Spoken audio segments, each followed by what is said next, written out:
people. Good morning. It is Tuesday, the 21st of November. Welcome to TDA, the day after, your favorite news platform and the home of popular culture as defined by the culture.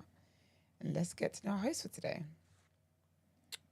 It's your boy, Big Moss from the east side of the bridge.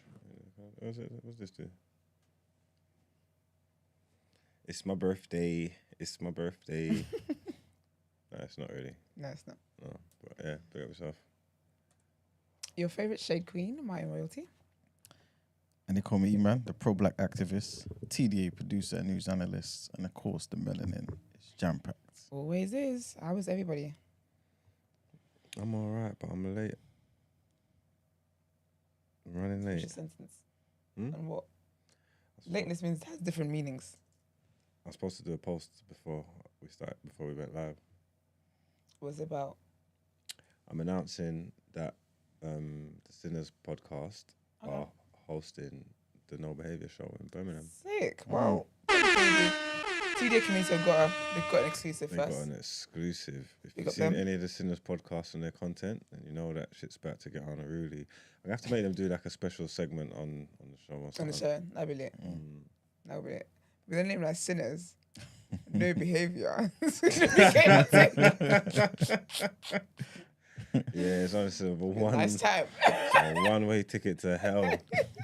You get me? Should be a fun time. Midlands crew, man. Make sure you get your tickets. I still got tickets. I don't know why I've still got tickets. Yeah, you are hearing that. Midlands, get on your Zoom, honey. Stand on business. Stand on business. Because that's the thing. People be like, oh, come and do a live show up here. Come and do a live show up here. Well, here you have it. There I Live am. show's been done up there. It's being done. So show up and show out. That's it. Love that. E-Man, Brent, how are you guys doing? I'm good, thank you very much. Yeah, Very can't much. complain, man. Can't complain. How are you? I'm good, thank you. We thank God. Thank God, and the grace of God. Just waiting for the year to slowly come to an end.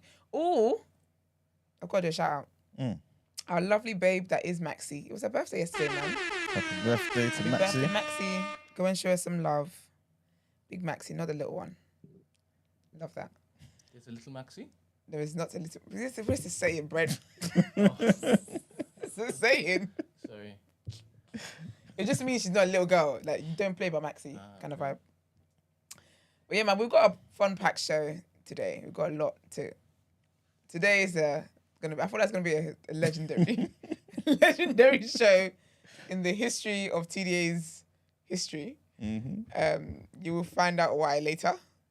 But let's get into our headlines.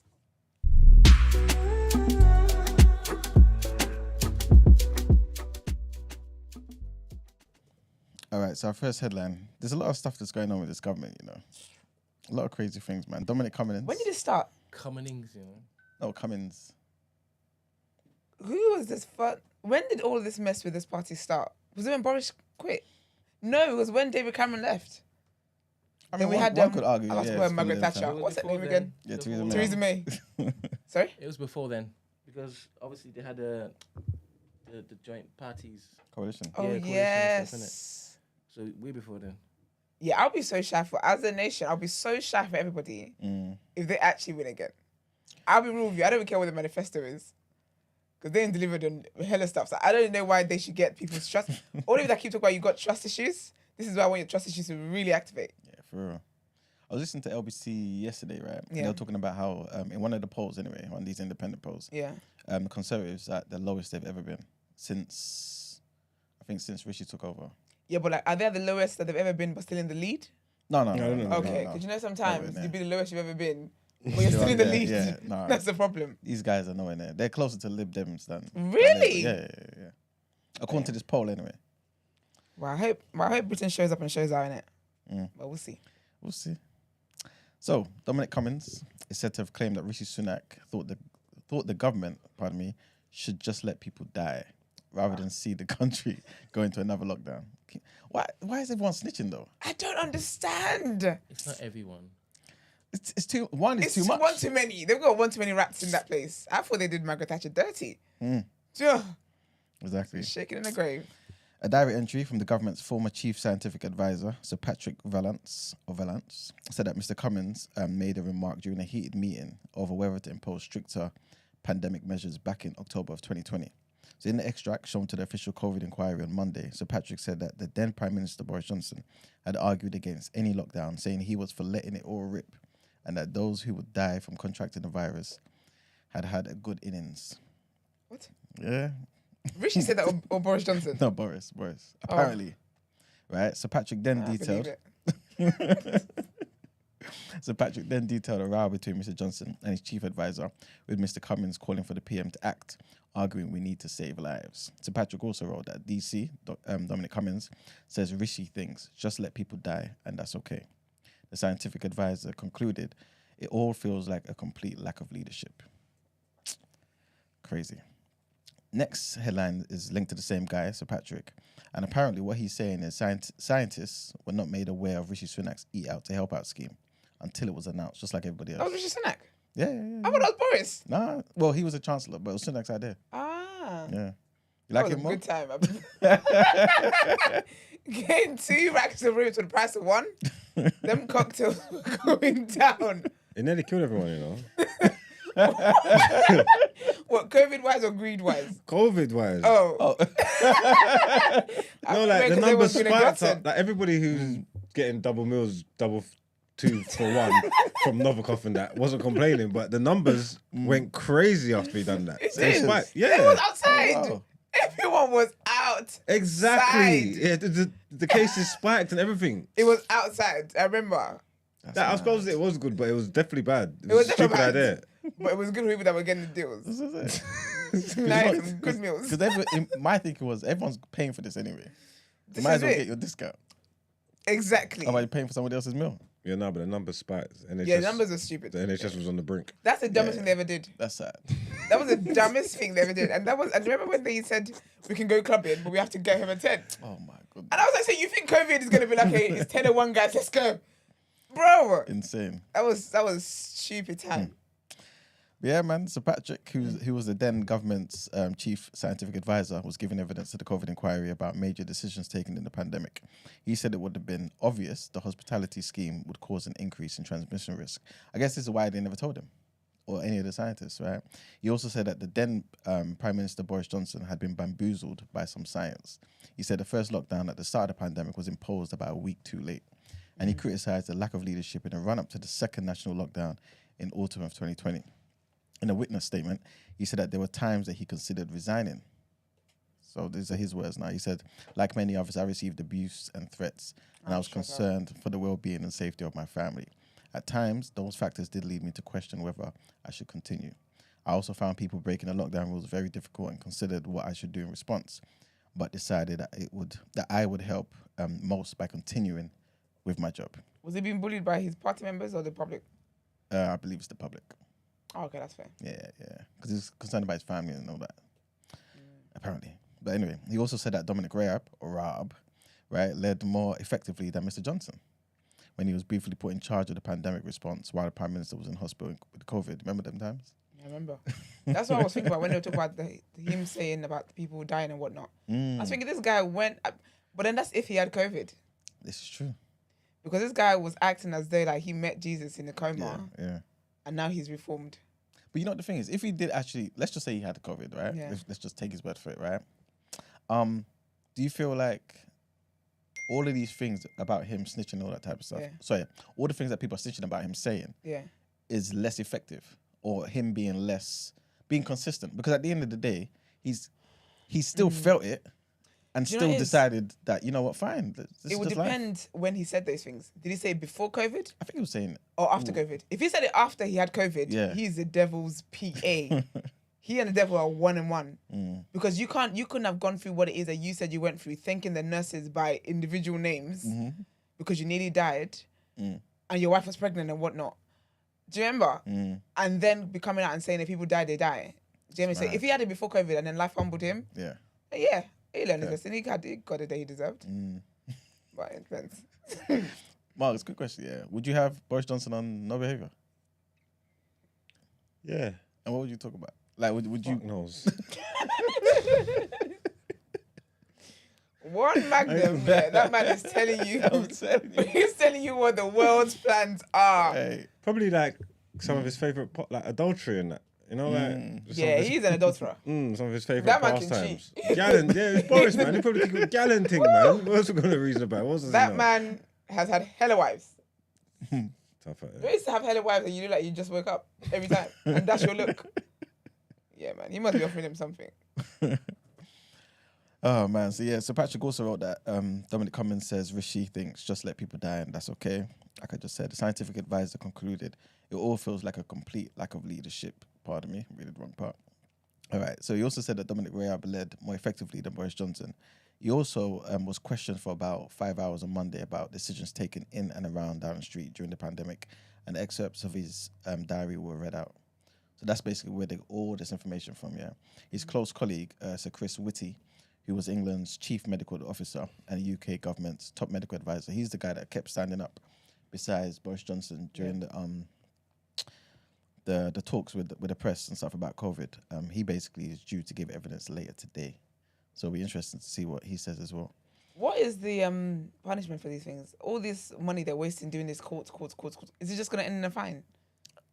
Probably. And there's going to be a fine to pay off all the money and time they spent doing this nonsense?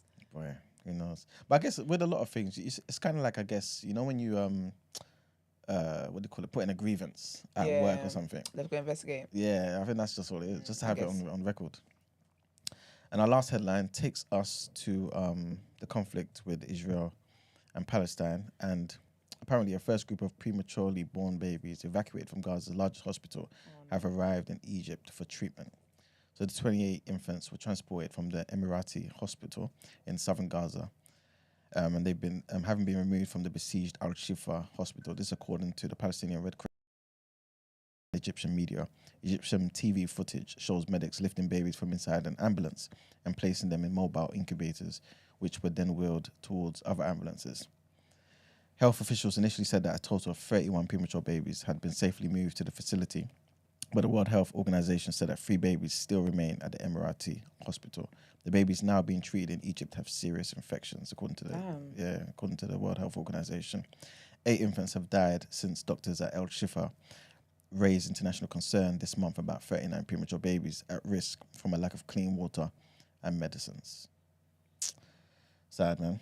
Yes, that's it for the headlines. Thank you very much. Let's get into what you say in topic of the day.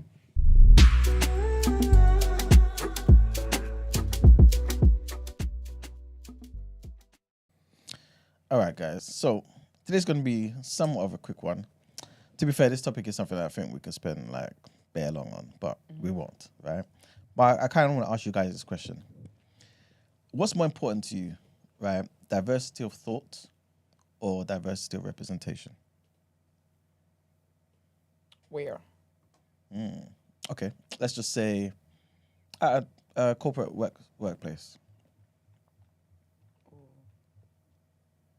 Thoughts as in like how people think. Yeah, so the different ideas, I guess, that would come from maybe different experiences and stuff that would be able to come into this particular situation. In a corporate space, I'll take diversity of representation. Okay. Because that will bring diversity of thought. Okay. Do you know what I mean? I'm getting into that. All right. Yeah. What about you, Marks? I'm not.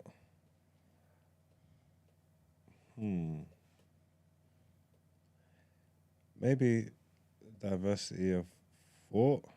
Okay. Diversity of representation is definitely important, but I'm not even really a fan of like token gestures. You get me? I want the best man for the job at all times, regardless of what it is. You get what I'm trying to say? So obviously, like your thoughts in your mind and your heart and what's in your character speaks to who you are. So I think for diversity of thought, I'll probably go with. Okay. Brent? I think it matters the arena. Okay. So in a corporate space. For the workers, probably diversity of representation. When you say for the workers, in what regard? So, as in their experience working for your company, or do you mean maybe workers who potentially may apply for your company? Both. Okay. And in that same environment, for the C-suites, the owners, founders, probably diversity of thought. Mm. In that same corporate environment, you'll have two different perspectives. Mm-hmm. Well, that's what if the owners did have the diversity of thought, then potentially there's more higher chance for the representation, isn't it? No, what I'm saying is... With the people that they employ. Yes. That's what I mean. That's what I'm saying. The same. They would care more about the diversity of thought. I don't know if it is that you're going to get different thoughts from just saying, let's go with different representations. Okay. You can, but it's not a given. Yeah. Mm-hmm. Because that's basically my follow-up question. Does diversity of representation determine diversity of thought? Because I'm assuming that's kind of the reason why a lot of people push for diversity of representation, right?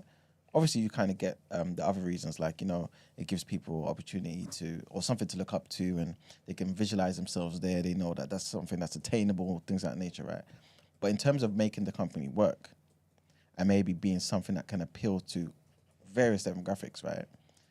I guess most people's thinking is, get the representation diverse, and you get the ideas diverse too, and then everyone benefits. Depends from who. It can work both ways. It can work either way. It could either, the diverse representations in certain circles could have people that was a bit more single-minded or closed-minded think to themselves, oh, actually, these ain't that bad. Let me change my way of thinking. Or it could make them resent them because it's like, I'm forced to have these lot in these places because of representation and wokeness and that, you know what I'm trying to say? If it were... We're living under an occupation right now where we have diversity of representation in government, but they all think the same wickedness. Yeah, but it's not. That's not real. I get it, but it's not real diversity of representation because they're not real. Like they're not real humans. They're sick in their head. They said they had the cheek to fix their mouth and say thingy's not working in this country. What's it called? What's the word? What's the phrase I'm looking for? Multiculturalism. Is that what you're talking about? Yeah.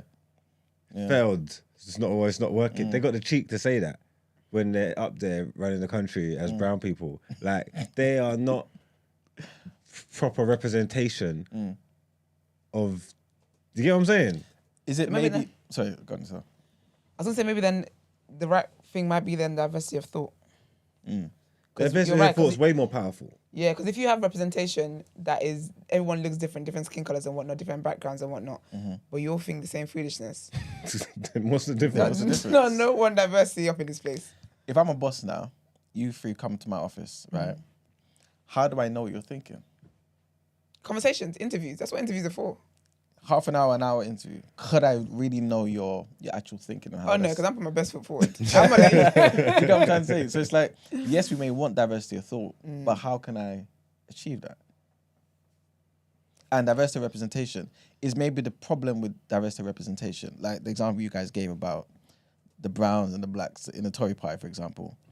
Is that because maybe we're focused on the wrong type of representation? Should it be a representation in terms of socioeconomic background, or should it be race? Are we But- focusing on the wrong things? But you mean like because they've got race now, isn't it? Yes. I think maybe it is backgrounds, because again, you've got like a bunch of people who have who can't relate to a lot of the socioeconomic issues, and they're the ones making laws about how to solve it. And even like in their response to it, the way they see it, it's like it's beneath them, and they just kind of put it under. I don't know, like even when I think about like, if you think about like knife crime and stuff like that, like the comments they make and all that, the way they look at it is just like, oh, they're just badly behaved. Yeah. But really and truly, there's so many levels and layers to this social issue. Yep. So maybe backgrounds is a better way to go than just race. Even with backgrounds, though, do you feel like maybe that's the best type of representation to get, though? Because again, I guess there's pros and cons to everything, though, right? Yeah. But with backgrounds, it may be a situation where you've got, let's just say, a government that has people who are. I'm basically trying to think of how realistic this is. So again, sticking to politics, how can you potentially get diversity of social economic background if you belong to a particular party? because typically certain parties come from certain social economic backgrounds, or at least say that they relate to that particular social economic background. Yeah. So, for example, if I grew up in a rich environment, I went to Eton and them things there, I'm unlikely, I guess, for all intents and purposes, to be Labour sympathiser. Yeah.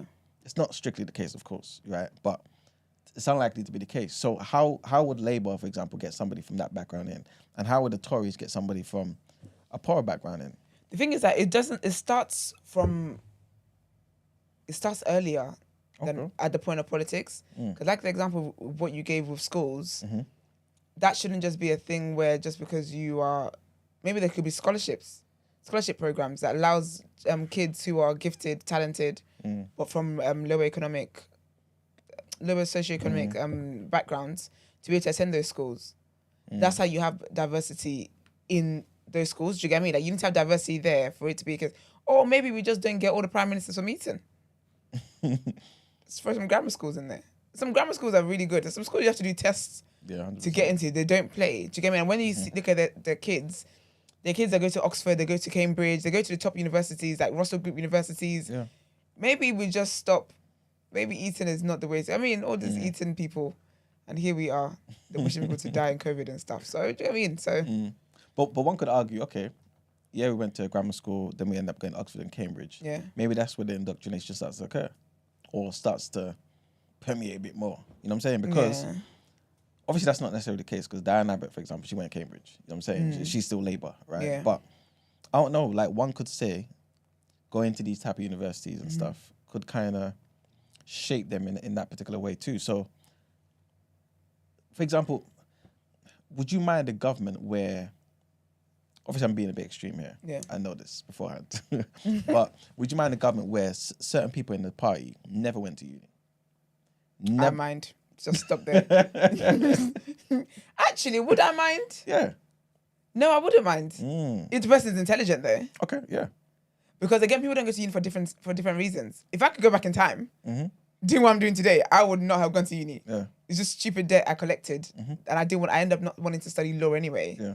No, I wouldn't mind actually. What about you, Marks? Experience of Would life. you mind if, for example, your next prime minister never went to uni? So you didn't have that formal education that most prime ministers prior to him or her has had.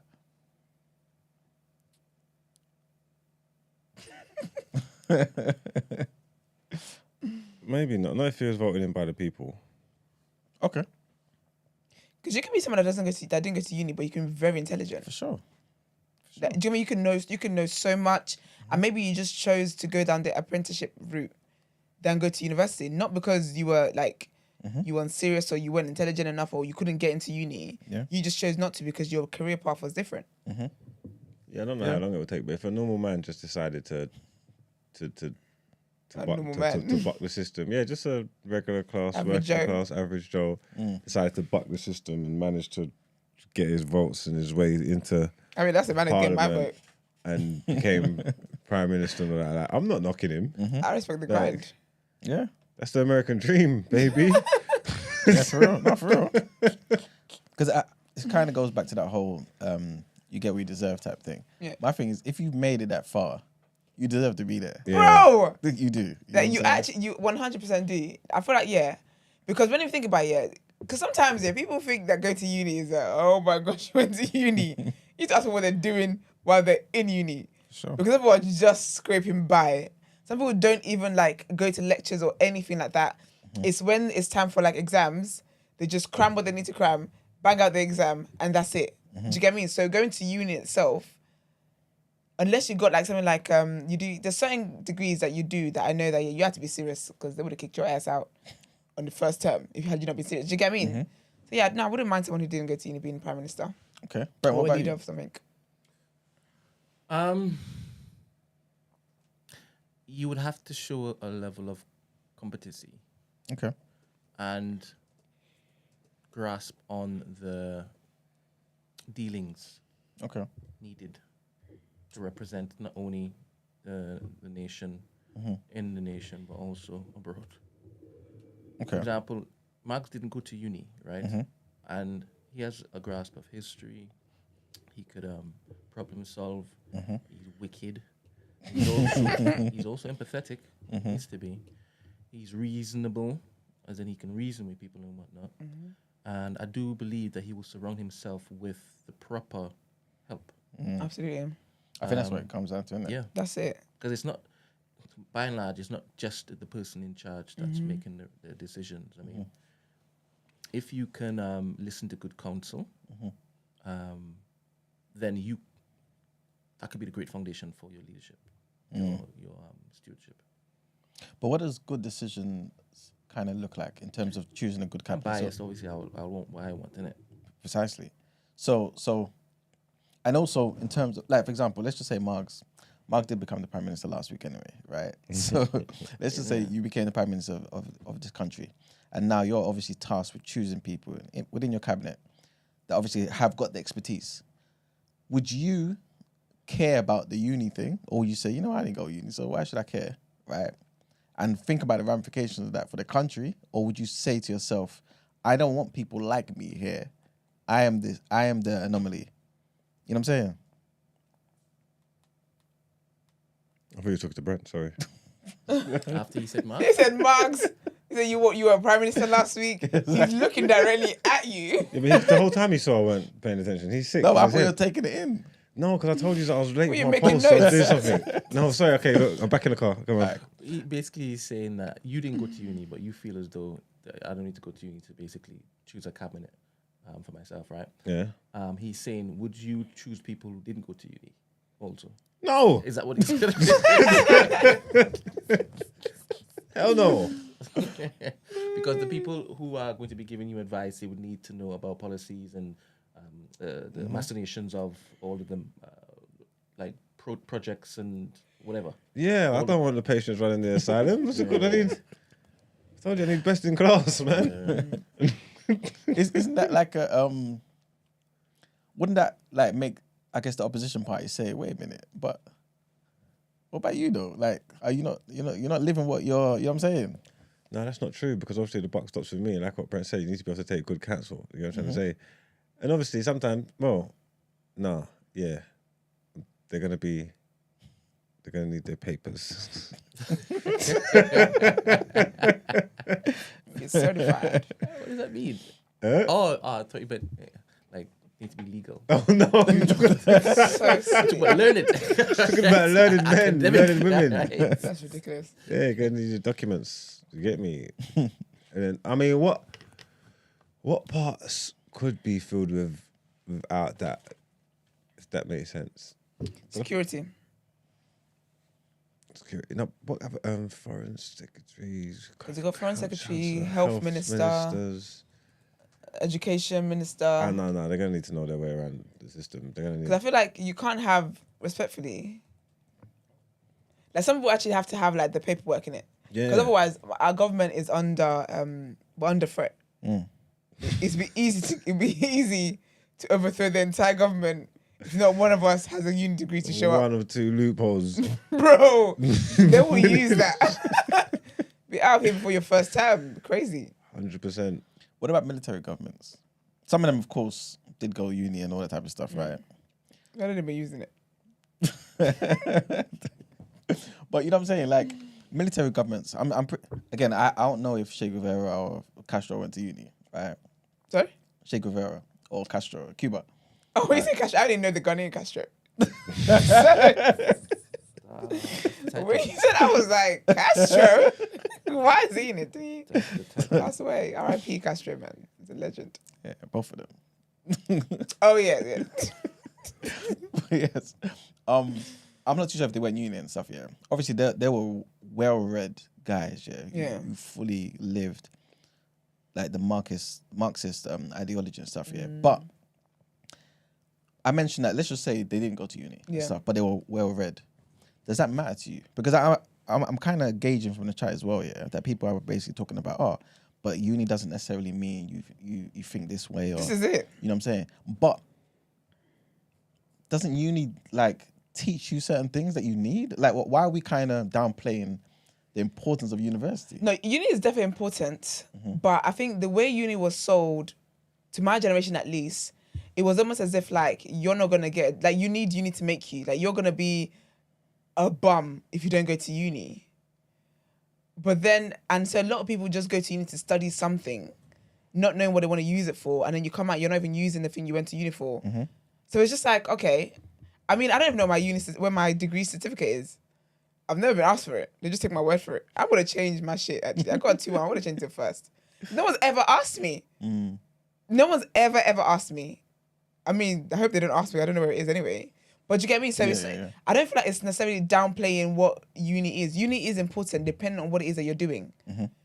But for the most part, the uni culture, I feel like there's different uni. I wish I did uni kind of differently. Okay. I wish I did more society stuff and more. I just wish I did more like societies and stuff like that. I didn't. I got dropped off at uni, and the day after that, I was in my own bed back in my house because I was like, yeah, don't be mad. Do you get what I mean? So I feel like different people have different experiences. There's people that did like the whole student union stuff. They were the president of the student union. They won the committee. They were so integrated in actually the life of uni, as in how the uni functions and whatever. Yeah. Those people, they can trust. I want them in my government. But people that were just going to party every night, get drunk, wake up, repeat, and they just have a degree to show for, and the degree all their assignments were submitted 1 minute before the deadline. Yeah, that's a different experience. Do you feel like white people? I don't want to make this too much about race, but because obviously I've never done a survey on this, right? But do you feel like white people view uni different to how black people do? Yeah. In a better way or a good way, or in a bad way? Pardon me.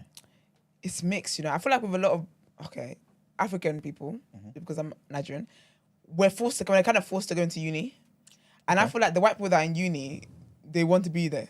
Do you know what I mean? Yeah. And so that's why their experience of it is always a lot different. Like I feel like white people are more integrated into uni life and uni societies and stuff like that than black people are. Do you get what I mean? Because again, it's like we feel like it's one thing you need to do so your future isn't bad.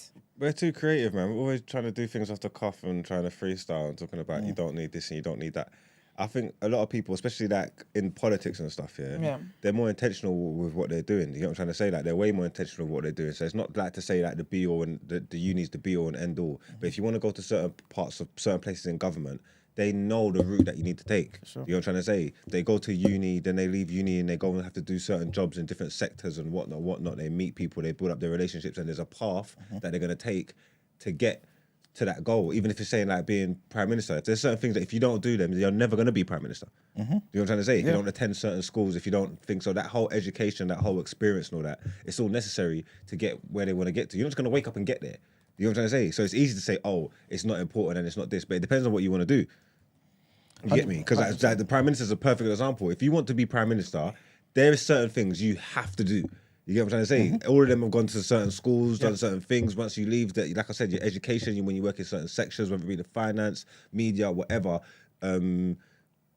apprenticeships, whatever the word is, whatever. You get what I'm trying to say? You have to do them. Yeah. Like, so to say it's not important, you don't need it. It's like, okay, cool, don't need it, but what are you trying to do with yourself? Exactly. What do you want? You get what I'm trying to say? So it's definitely necessary depending on where you want to go. That's why in my cabinet. So it comes down to show me that. When all said and done. When it's all said and done, for real. In my cabinet, they're gonna need that. You get me? Yeah. I mean, obviously not to take the conversation away from the whole diversity of thought and representation, but I think it's kind of linked. Like, it's interesting to again, like me kind of looking through the chat to see how people have that view of uni is not the be all and end all. We know it's not everything, right? But it's a very big and important thing, right? That's they're never going to be foreign secretary. This is it. In the chat. Exactly. And this is what I'm saying to you. No disrespect. Had it been me. So hungry drive up my tongue. No disrespect, of course.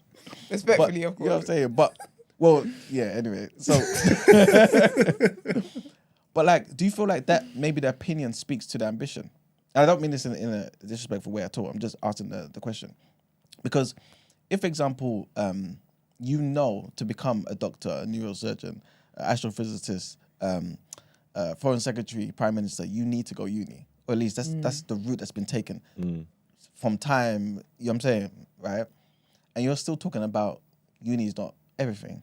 Does that speak to maybe you not ever wanting to, for lack of a better word, reach those heights, or maybe just go into different fields? I don't think it speaks about having ambition. You can still, because people will have ambition and not want to do that. It's just having different ambitions. Okay. So like what you're saying, their ambitions ain't to go into those fields.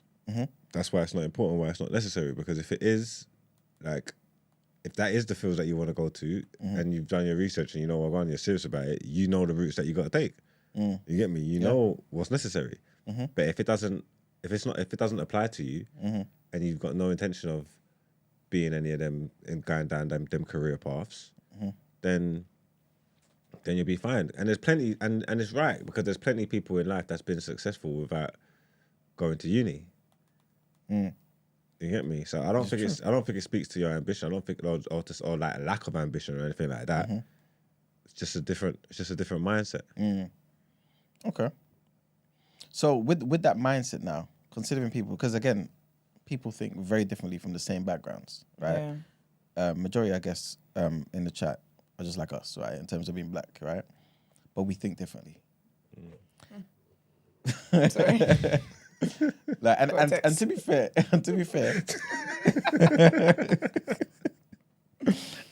yeah. Let me just assume here that half the people in the chat came from the same sort of backgrounds as us as well, yeah.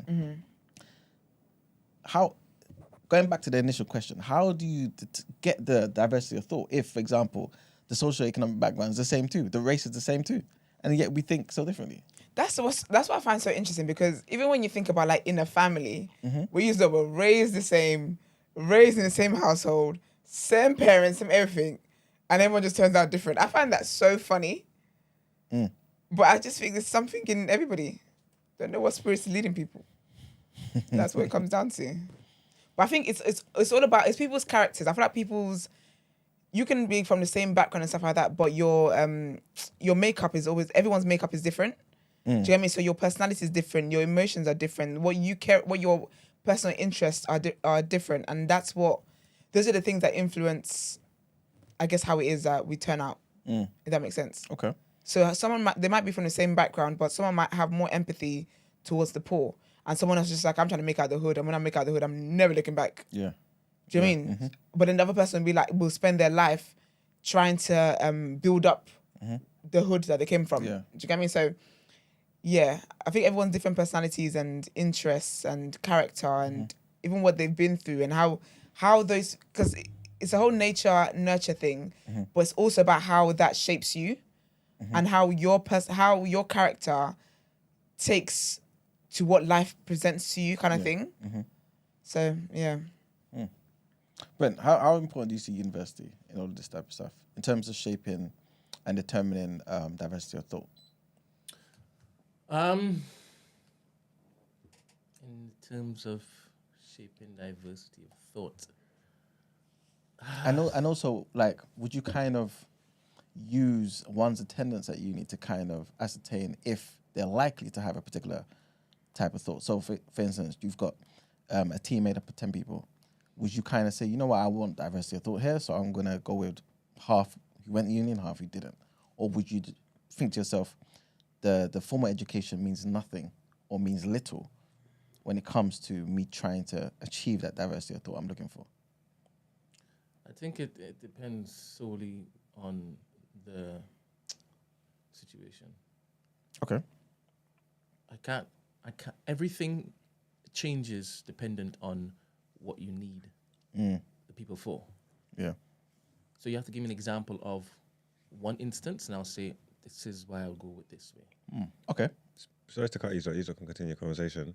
But speaking to the chat, yeah, because you said examples, I would like some examples, because you seem like you are pretty busy in there and opinionated. Could you call up by any chance, if you could, for me, and give me some type of examples of, both sides. Anyone that's happy in their career, that felt like they didn't need uni or hasn't been uni, or if you have and you felt like it was necessary to get where you got to, just so I can get some kind of like an opinion on things. 'Cause remember, I've never done uni, so I don't really know like positive. It's hard for me to talk about the benefits or the negatives of it. I haven't experienced that field. I haven't even gone down that path. You get me? So if there's anybody out there listening, they can call up, give us some insight on these things. It would be appreciated. Sorry, boys, as you were. Oh, not the Killy speaking. Might as well tell them to like the video too. That's what I'm saying. Like the video, please. Come on. I need a new iPad. Call up again. Call up again, please. What was that? That's lit, man. Call again. Girl, women are down bad. I said jump. I said how high, baby. Yeah, it's crazy how everyone's opinion. Yeah, okay. Good morning, caller. Morning. Good morning. You right? Morning. Morning, guys. Can you hear me? Yeah, we can hear you. Morning, guys. Black Rob here. Thanks for calling, by the way. Yeah, the university. Thanks for having me. The university discussion, I think it's quite interesting because I think I don't think there's like a big difference in terms of across racial lines how people perceive university. I think it's more so a byproduct of like class a lot of the time, because I read this article about a thing called degree inflation, and what that meant was that like before that Tony Blair and all that, only a certain percentage of the population went to university. Then I don't know if you guys remember, he used to have this campaign called education, and he tried to make it so that everyone was going to university. And then at the end of the day, I think it was a stupid policy, because if you look at places like Germany, you have lots of at 15 or something, if you know that, I want to be a mechanic, what's the point of the next 3-4 years of your education doing A-levels and all that stuff? So they allowed people to go straight into vocation at a young age, and then everyone that's an academic can go into university so that it maximizes like the labor force. But here we send so many people to university that it kind of devalues the degree, and you get lots of people going uni just for the experience that get a degree that actually doesn't translate on the job market. And then that's where you get degree inflation, where employers can't really differentiate who's the academic and who is not, because everyone went to university and bare people doing they call them Mickey Mouse degrees. So it made employers not be able to differentiate who was actually who's the cream of the crop. So I think that was a big issue with regards to education system. And I think if we modeled ourselves around the German system of all the kids that I know that are good with their hands, but they're not very academic, not academic in terms of book smart, but they're very good at doing certain things that maybe doesn't translate in a test. Let them just leave when they want to and just do an apprenticeship or do whatever, and then they can maximize their skill in that thing. So by the time they're 18, 19, they already have 3-4 years in whatever they're trying to do, and they already kind of mastered it. Yeah. But what about the potential loss of potential skill, in certain people? So using the same example we used before with Marx, right? With his skills, his brilliance, his mind, if he went to uni, you never know the type of people he could have met, right? And had certain debates with and certain conversations that could have led him down a different path that could have benefited much more people, or people in a different, of a different demographic, a different, you know what I'm saying? Just a different area in life that may have been more effective, but you would never know because he wasn't given the opportunity. Because, like you're saying, maybe at age of 15 or 16, we only look at certain skills that you can do with your hand. You know what I'm saying? Well, not only, but you get what I'm trying to say, innit? Yeah, but you're talking about that opportunity. I think that's a different discussion. Everyone should be given the opportunity to go to the university, which I think they are now to some extent. Everyone's got the opportunity because everyone's been forced to do A-levels.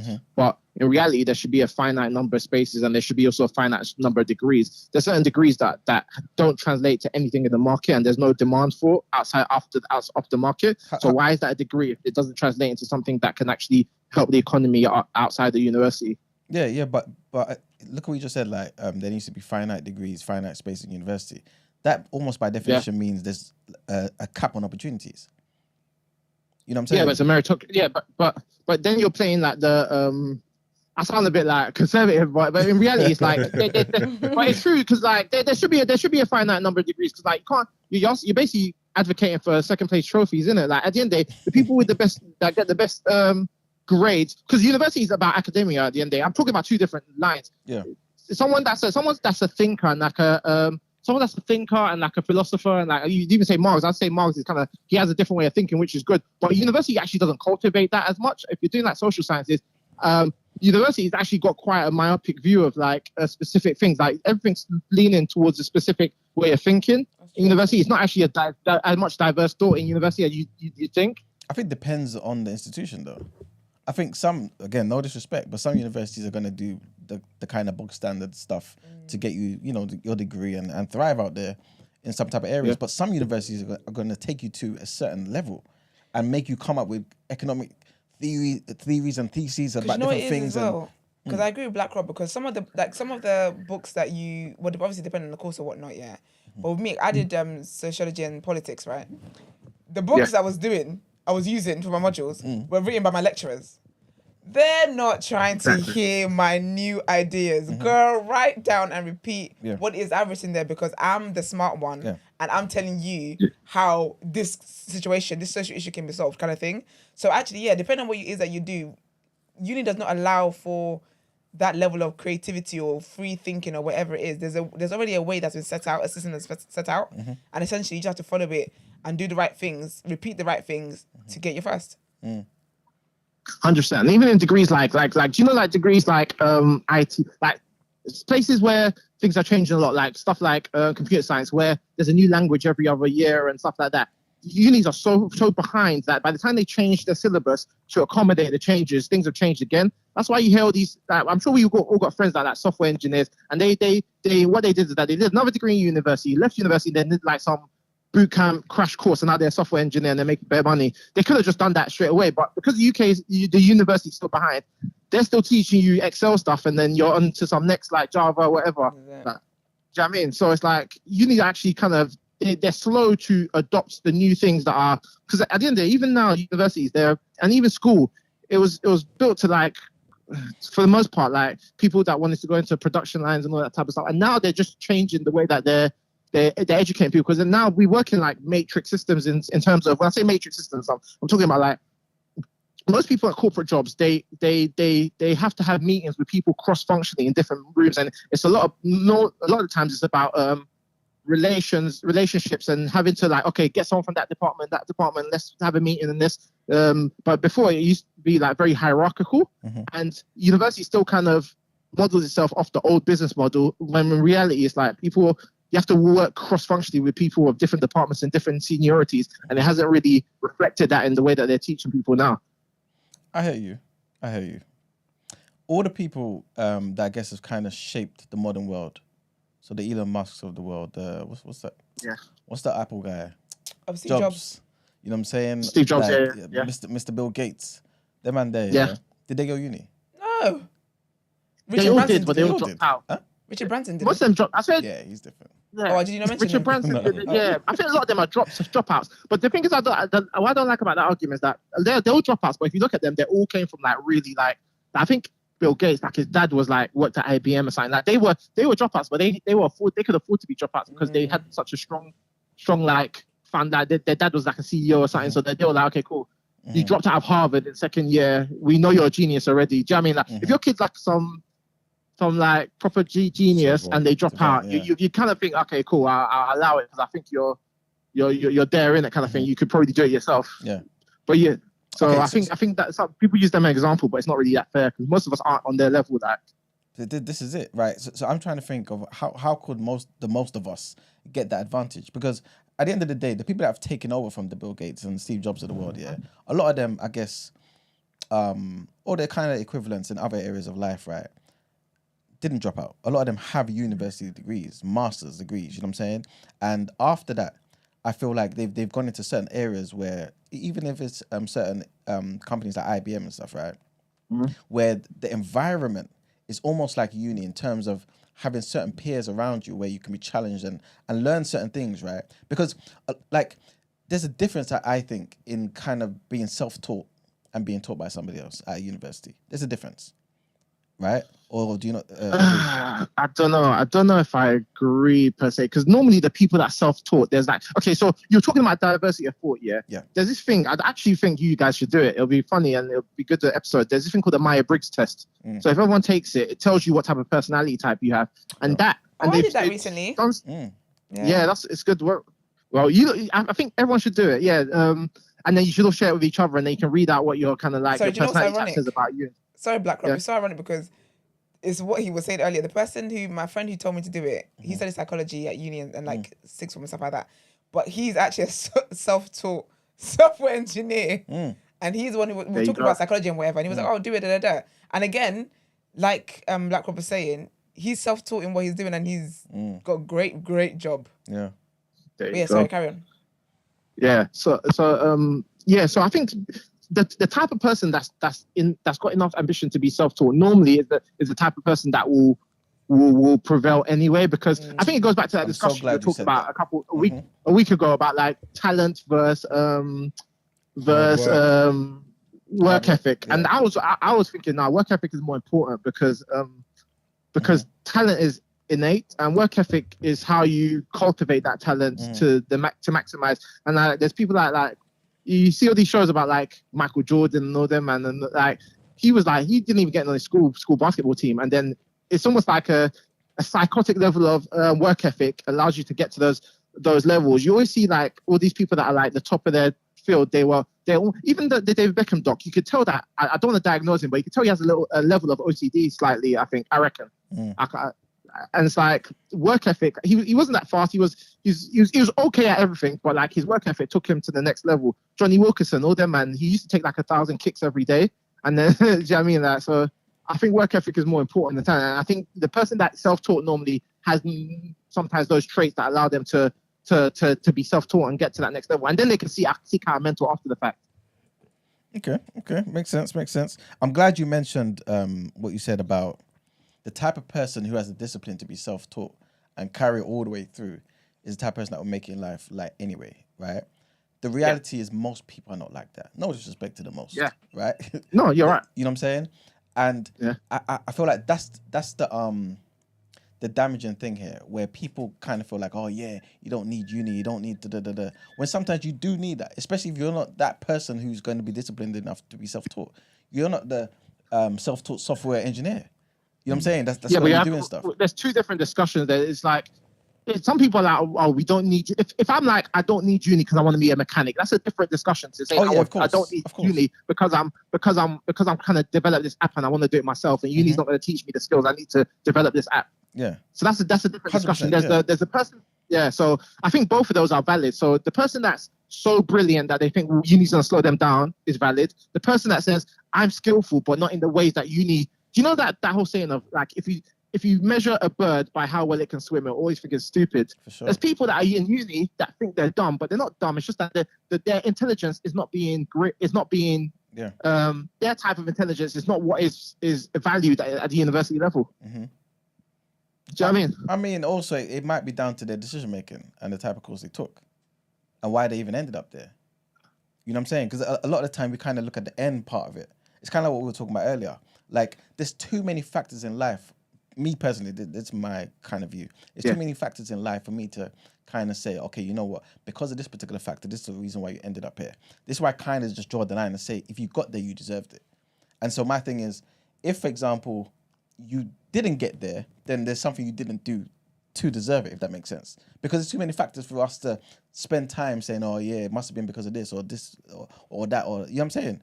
So my thing is, of course, there are people in uni whose talents are not being realized and their abilities and stuff. But how did they get there? There must have been... They got there because the system told you, like, let's be real, like, if you I know you got kids, but let's say you have two kids and one of them's like really like book smart and the other's good with their hands. They're just like, they can build anything. They can, but when it comes to like a test, they're nervous. They never, but you know they're smart. Mm-hmm. You may be doing them a disservice by sending, but because we've all been, there's like a social kind of pressure to be like, okay, especially even as Africans, you'll be like, oh, go to university. I think we're breaking that in this generation because we're a bit more like nuanced. But, yeah, exactly. But like, exactly. If your kid's like really like, as I said, good with their hands, or maybe they're good communicator, or maybe they're gonna go into media, or I don't know, they got something that doesn't translate in a test. If you send them to uni, you're almost like, you might be doing them a disservice. If you'd been more creative in the way that you educate them, and then maybe go, okay, do this apprentice. I don't know. There's other paths that they could have taken that could have realized their talents. Do you know what I mean? Mm-hmm. But they think they're stupid because they're not passing that test. But in reality, their skills lie somewhere else, and it wasn't cultivated because everyone's so one-track minded as to how they seek success. Yeah. I hear you, man. Yeah. I hear you, Black Rob, man. Appreciate you calling as always. Thanks, Black Rob. Thanks, guys. Take care, man. Cheers. Bye. Like I said, don't want to be on this for too long. But I feel like there's another discussion that we could have another day about university and all He's that. got to unsummon people. Did you answer? No, they stopped. I think we should take the Maya Briggs, and then on Friday we can chop it up. All right, well, Should do what? The Maya Briggs. The Maya Briggs. Oh yeah, it's really interesting. I've got How an long is announcement to make. You're not gonna be here on Friday. No. That's This why is are you when- making an This is when announcement? the interview to tell me now. Trust me, it's a man said I've got an announcement to make. You know. That's all right. Excuse me? We'll do it on Wednesday Next week, Wednesday. Oh, Wednesday tomorrow. before you leave. She's not I'm going to be not here. How long I'm does the looking at this you, test to take? be honest. Huh? Right. The How long test does isn't the going to test be long. It's not long at all. It's really not long at all, and it's just like it's very easy questions, Do it but on the Thursday. answer they give you is very detailed, which is good. Do it on Thursday then. Yeah, Thursday. Where you going and who you taking? Well, I got good news. I'm not taking the week off like I said next week. Are you not? No, It's this week instead. no, it's not this week. It's just 2 days instead of 7. I mean, instead of 5. It's only 2 days. You're going to I'm going to Dubai. 2 days. No, 2 I'll days leave. of debauch Plus the is like weekend. I leave, I on, suppose that's true. 2 weeks. I leave on Thursday. I'll come back on Monday. Okay. Yeah. So just for the weekend. I think the F1's over there and that. So I'll just sit. Marks, I love you so much, man. You're such a character. So I'm going for a weekend. I'm going for your babes as well. My babes. Savage Dan. Hey, Dan. Did you tell his wife this time? No, we're working at how we're gonna tell her. Do you know how She don't- funny? That is one of the funniest things that guy has ever done. Oh man. It was so funny. It was absolutely funny. But hey, Dan, big up Dan. Yeah, we're gonna work out how we're gonna tell her. I'll clip it, don't worry. Clip what? Brent, don't you dare. He said that he's looking for a we to tell her. Oh. So I'm gone. Okay, that should be fun. Thursday it is. Maya Briggs. I'll send you the link. You fill it out It's really, really cool. It's really interesting. and get your And results. don't lie. Don't lie. Don't lie on the test. Okay. Like you have to answer honestly and Yeah. genuine. So don't do who you want to be. Yeah. Do who you are, kind of thing. Like be honest and real, kind of thing. It's really, really good though. Okay. My result was what I thought it was gonna be. So there's that. So it is what you thought it was. Yeah, it's what my friend and I discussed. It would be. I was like, oh, look at that. I know myself. Because you discussed it before, are you sure you're being honest with yourself? Because you could have been answering the questions to be who you wanted to be. Look, I didn't know the questions. So we're just talking about like, different personality types. So it wasn't specific to what they're actually psychologically called, if that makes sense. We're just talking about our personality types. And then, yeah, and I didn't know what the questions were. So I couldn't falsify it, basically. Okay. But, yeah. Be fun. But Thursday, we meet again. Ooh, before we wrap up, yeah. If you guys had the opportunity, i.e. the time, would you go to uni again, or would you do it like a part-time thing? Would you get a degree? I'm not doing it at all. No. I would have been working. I would have, yeah. If I know what I know now about what I was going to do, I wouldn't have gone to uni. I would have just gone straight into the... I would have just done other things. I would have done different courses and stuff like that. And yeah, that's what I would have done. Okay. Marks, right? Sorry, I don't know if it's gonna work. But Black Rob, I was gonna say Black Rob, can you post the link in the chat? But I don't know if it is. For the My Briggs? Yeah. I've got that. I can send it to you. I'll put it Is in it the the group chat. same? It's not the same though, is it? Everybody has different links and stuff, innit? Why? Is yours the official one? Yeah. All right. They sent me a whole PDF file about my thingy. Okay. As in, they sent me a document of... As in, yeah, they emailed my I results. think all of them everything. do that at the end anyway. But Do they? Yeah. Can What? you send me a link so I can put it in the chat? So Me everyone can or take it. Black Rob? You. Esther. Me. You, Esther. Okay. I will do. What are you asking me? Would you, if you had the time, would you go to uni, or would you maybe do it like part-time, whatever it may be? But would you try and get a degree? What now? Yeah. Sorry, this is awkward. I did a personality test. So Black Rob, if you could just... We can Google it though. Maya, innit? Yeah, Black Rob, can you just send it to me via Instagram and I can put it in the chat, please? It's the same thing. Oh, it's the same thing. Yeah, it's a person. No, it's the same thing, guys. Never mind. False alarm. As you were. I mean, if I had, if I go on a path where I feel like I need it and it will help, then I'll do it. I feel like if I had the chance to go back, I would have. I would have done it. But not at this point in your life. Yeah, I don't.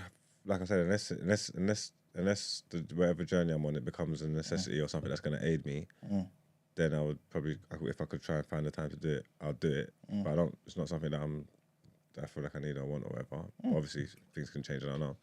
But like retrospective look, I would have liked to do it. Just maybe just, and not even just for like what you said, just for having a different network.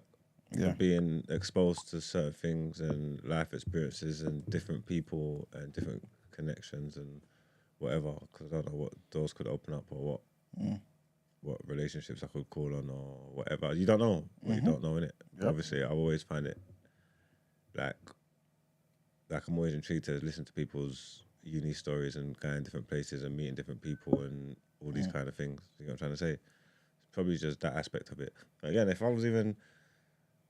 It's just all like, I wouldn't even know what I would have done.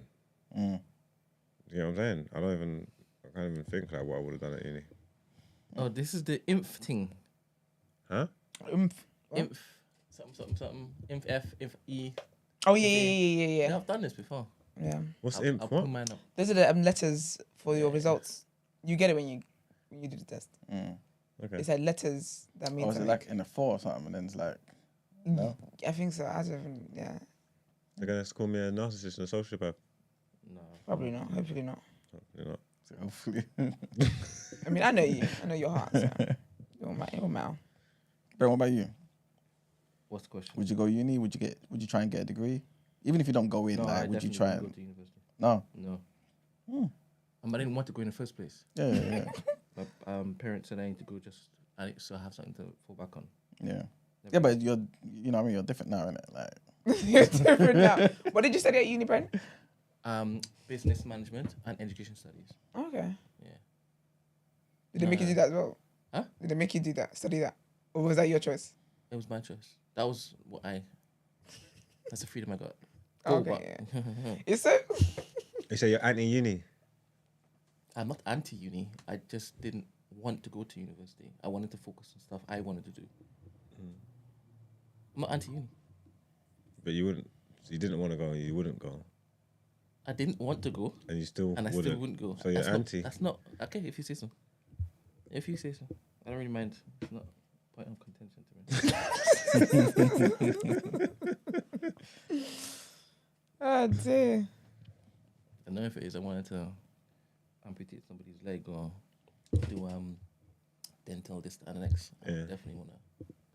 Yeah, that's the thing. My dentist got to go uni. Like certain things that people have in this life, you have to go to uni to be doing. You people that keep getting BBLs with people that ain't got to uni. Bro, that is. You don't actually have to be a doctor, bro. So can you imagine? You know that actually, I think it's a state somewhere. I read it somewhere. One of the states or whatever. You don't necessarily have to be a doctor. It's a joke. To do a BBL. It could be self-taught. This is why certain people's opinions, I don't want to hear it. I'm telling you. Don't want to hear it. Nah. I don't want to hear it, man. Yes. All right. All right. I think we can move on. Sure can. Let's get into our next headlines.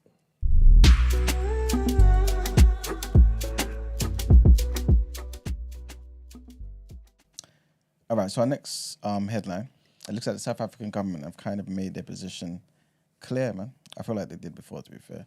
But they've pretty much called on the ICC, the International Crime Court, to issue an arrest warrant for the Prime Minister of Israel, Benjamin Netanyahu, by mid-December. Sorry, what? The South African government, they've called on the ICC to issue an arrest warrant for Benjamin Netanyahu. Who's the ICC? International Criminal Court. Okay.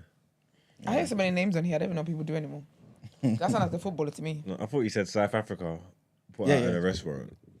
No, they've called on them to do Oh. it. Yeah, That maybe wasn't. I thought you said they put. I was like, okay, that's This is international, baby. A minister within the South African government said that if the ICC do not do this, it would signal a total failure of global governance. The same woman said the world cannot simply stand by and watch. Israel says it's defending itself, as we know the story, following the 7th of October attack by Hamas, which saw 1,200 people killed and more than 200 taken hostage. It says that it's trying to minimize civilian casualties. But this same minister, who was speaking for, I guess, South Africa, said that the Israeli government was trying to clear most of Gaza of Palestinians and occupy it. South Africa, along with Bangladesh, Bolivia, Comoros, and Djibouti, submitted a referral to the ICC to investigate whether war crimes and crimes against humanity have been committed in Gaza. South Africa has long been a vocal supporter of the Palestinian cause. The country has announced the withdrawal of its diplomats from Israel and suggested that the position of Israel's ambassador to Pretoria was becoming untenable. Next headline. The head of Parliament's complaints watchdog has said that she does not know, these are her words, she does not know if the Palace of Westminster is a safe workplace for women. Yep. Thea Walton joined the Independent Complaints and Grievance Scheme in March with a vow to build trust in the watchdog. Established in 2018, the ICGS, the Independent Complaints and Grievance Scheme, processes official HR complaints and also assesses complaints made on the parliamentary estate against a number of codes, including the palace's sexual misconduct, bullying and harassment policy. Since the last general election, 24 MPs have faced at least 1 day suspension, according to Chris Bryant, who is the former chair of the House of Commons Standards Committee.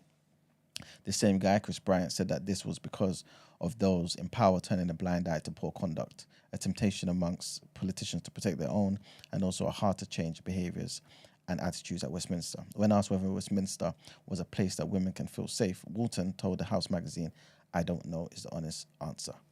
I wouldn't say that nobody feels safe, but I have heard lots of things where women don't from some, sorry.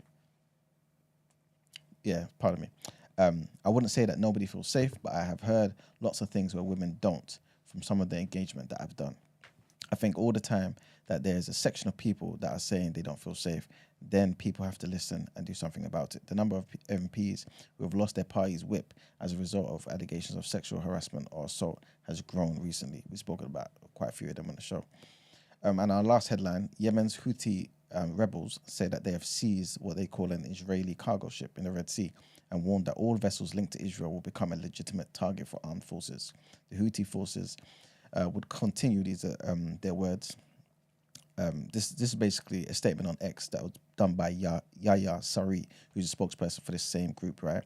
And this person said that on X that they will continue to carry out military operations against the Israeli enemy until the aggression against Gaza stops and the ugly crimes against our Palestinian brothers in Gaza and the West Bank stop. On Monday, the rebels released a video purported to show Sunday's seizure. The footage shows masked men jumping onto the ship from a helicopter while the vessel was still moving and holding crew members at gunpoint. Palestinian and Yemeni flags were raised on board. It was not immediately possible to verify the clip. Israel said that the vessel was a British-owned and Japanese-operated cargo ship and described the incident as an Iranian act of terrorism with consequences for international maritime security. Israel's military, writing on X, said that the hijacking of a cargo ship by the Houthis near Yemen in the southern Red Sea is a very grave incident of global consequence. That's it for the headlines, guys. Time to pay the bills. Thank you very much. Let's get into...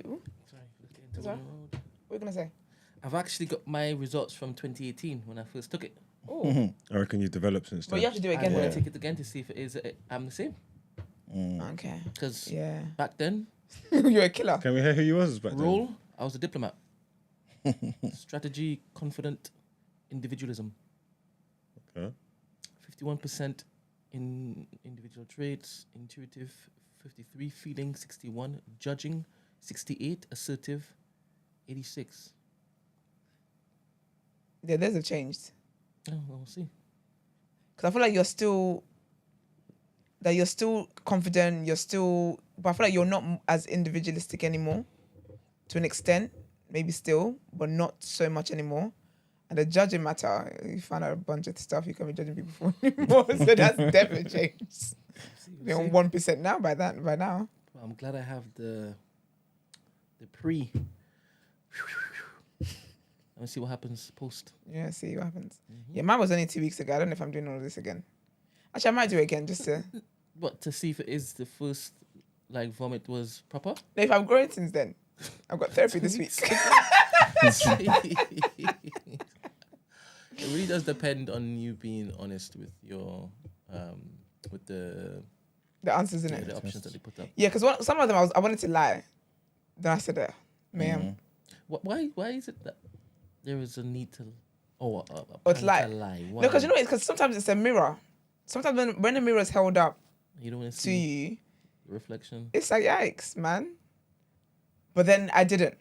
Like I was intentional about being as very honest as I could be on that. I don't like wasting time. I mean, why would you take that lie? No, but and feel good about the response, knowing full well you've fed it. It's nothing where I didn't. The question didn't come up, and I sat there and thought, should I lie? The question came out. I was just straight gonna lie, and I was like, hey, calm down. I told you I'm working. Listen, growth, man. All right then. All right, let's get into Word on Road.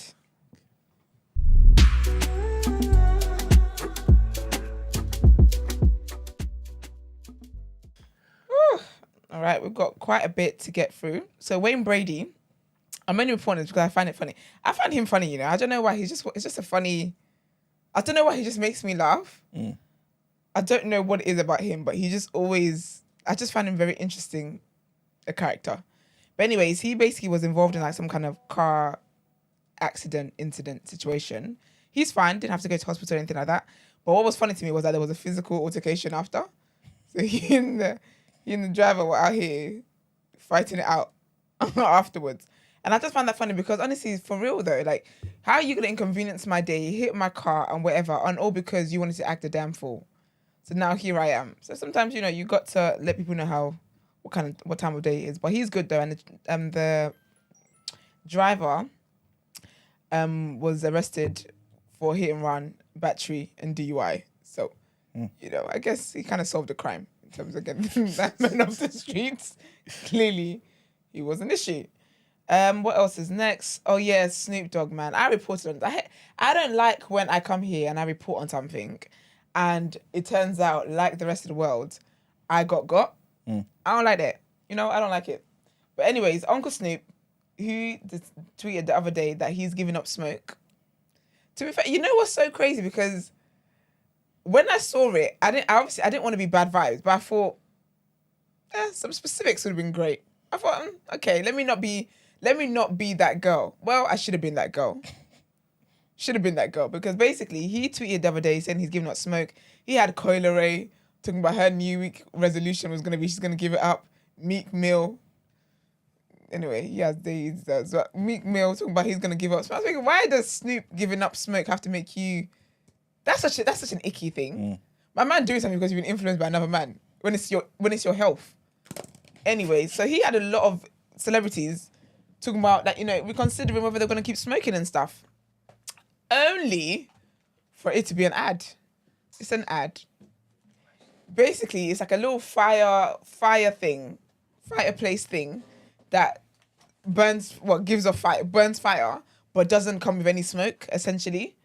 Which I think is smart though, because I know the engagement on that for the brand is going to be different. So, you know, big up Uncle Snoop getting his money like he does. So I will say though, in the video of the ad, I looked at him, I thought you should give up smoking though.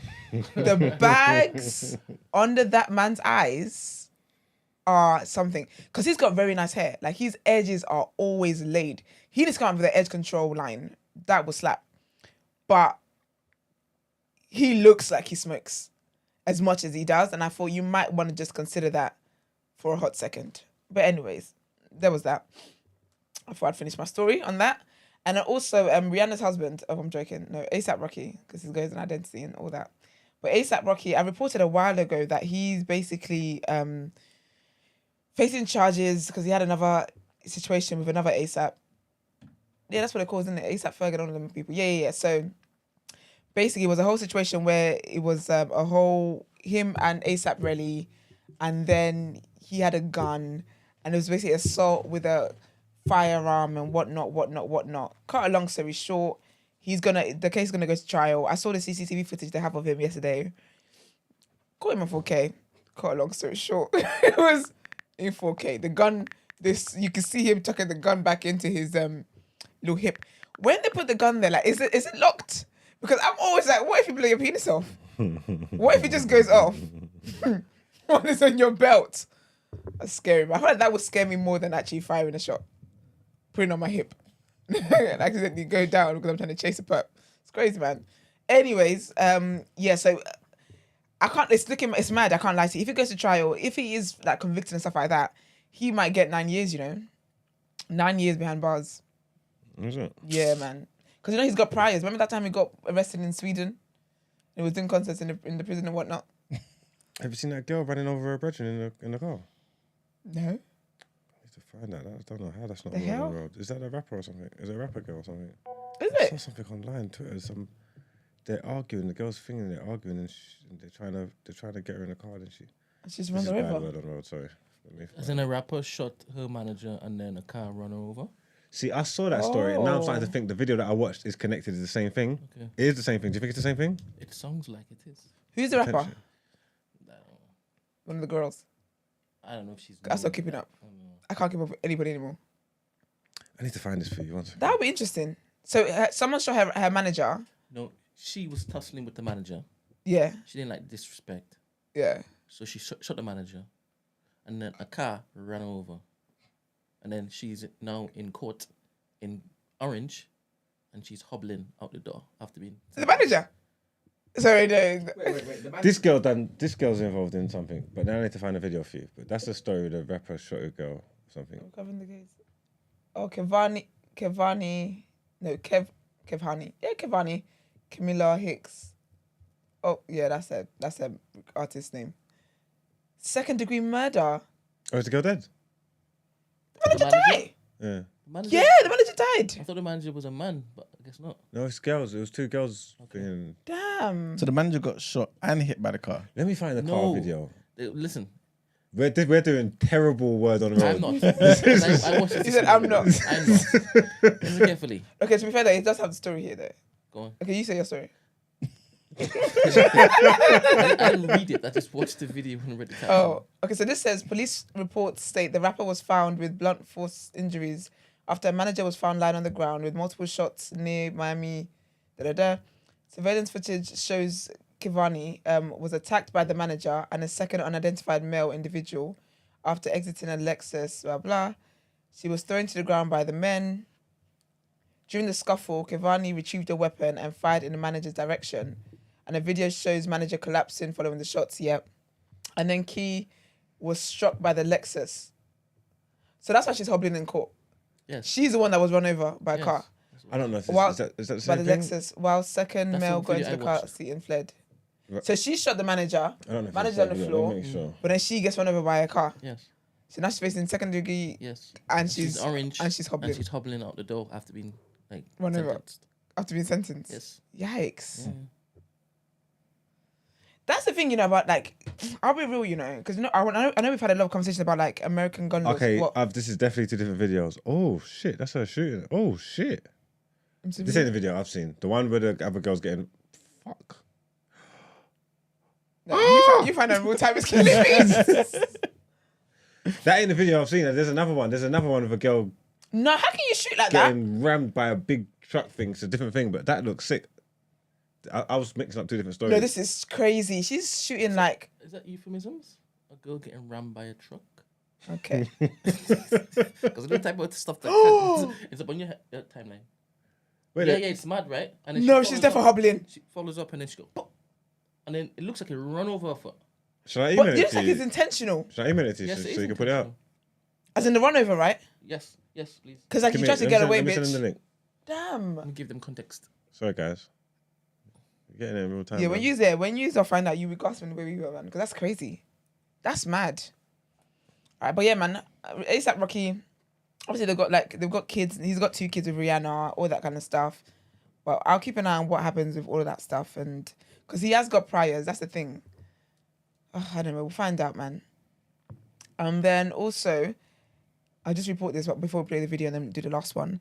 But Daily Mail, or no, it's not Daily Mail, Daily Mirror, one of these dailies, Daily Mirror, they're basically talking about, they were posting about Nella Rose. Obviously, she's in the jungle. She is good entertainment. Nella she's too funny. But basically, obviously, this is in the jungle and whatnot. They did an article about her being in the jungle and whatnot, or like going into the jungle. They put a picture of Miss Banks up. But you know what what the honest truth is, and which is what Miss Banks said, yeah, like, whenever they do this, we need to stop engaging with it.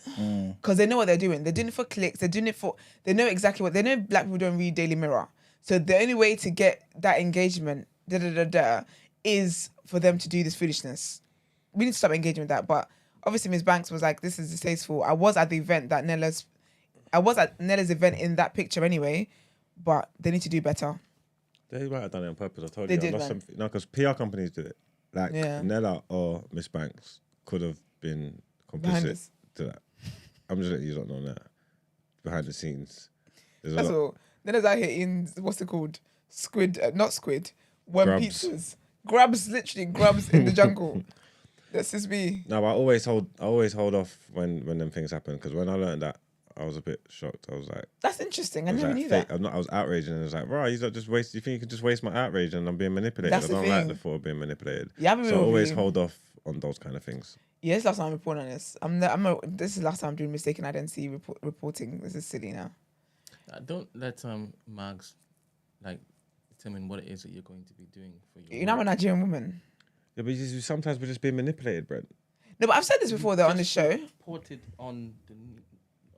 That's all you did. Just reported a story. That's all you did. No, but But I they want reported. us to do that. No, makes they sense. wanted So us. this is what they want. Anyway. No, but I've said that before though, because it is fake outrage. They do what? Because when they put like, they're talking about Raheem Sterling, they've got a picture of Stormzy. So should Be we for real. should we not report on the propaganda that the state of Israel are throwing out, Of course we should. or Palestine? I mean, what are we doing here? Are we not responsible for what everybody else decides to digest? You're We're right. dictators We at are. this point, right? You're right. You're right. Okay, well I'll let you know when they talk about Brent. They put Stormzy up. I don't mind. Brent and Kevin Hart, innit? We're giving back to Brent and Kevin Hart. The just go about different heights, way different heights. I think it's Usain Bolt, to be honest. Wait, oh yeah, okay. Caribbean, innit? They'll be Yeah. like Trinidad, Jamaican. You know, they're all one and the same people. All right, so I'm going to play the video, Yes, and it's please. going to last 35 seconds. Trigger If warning. you Trigger don't warning. want to watch it, please come back after 50 seconds, maybe 2 minutes. It's a trigger warning of gun violence. Violence, She violence. There's all kinds of violence. It's going at it, boy. She came back with a shot of pow, pow, pow. She In was fact, she's just playing. strolling. Look, woo. That's a sexy bitch. Oh my God, they can't do that to her. So what, is she the one that got run over? Yes, she's a Poor rapper. thing, man. Free her up, man. So that is a guy, right? Yes. Yeah. Yeah. Don't you think you can touch girl? You think you can just hit women? No. Oh, my but someone did. God.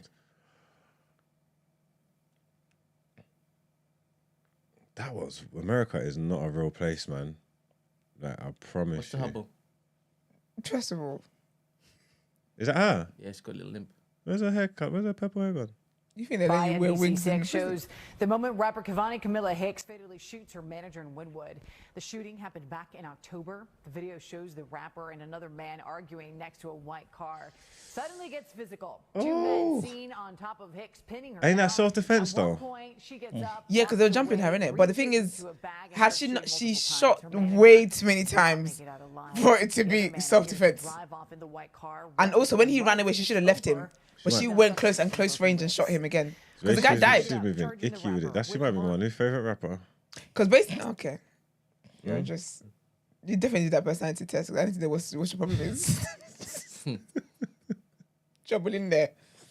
But no, yes, I feel like had she not gone around the side of the car and actually shot him close range to kill him, she would have been fine. It would have been self-defense. Do you get what I mean? Yeah. She could have spun that story, but because she went close range and the guy actually died, I feel like her being close range is why he died. Damn. She's living her raps, man. Boy, it's crazy. Anyway, speaking of living raps, there is an article that the company Musicalize owns, founded, I guess, also. Well, hold on, where's my thingy? Oh yeah, here we are. By it's owned and founded and stuff and directed by Ben and Sophie Anderson.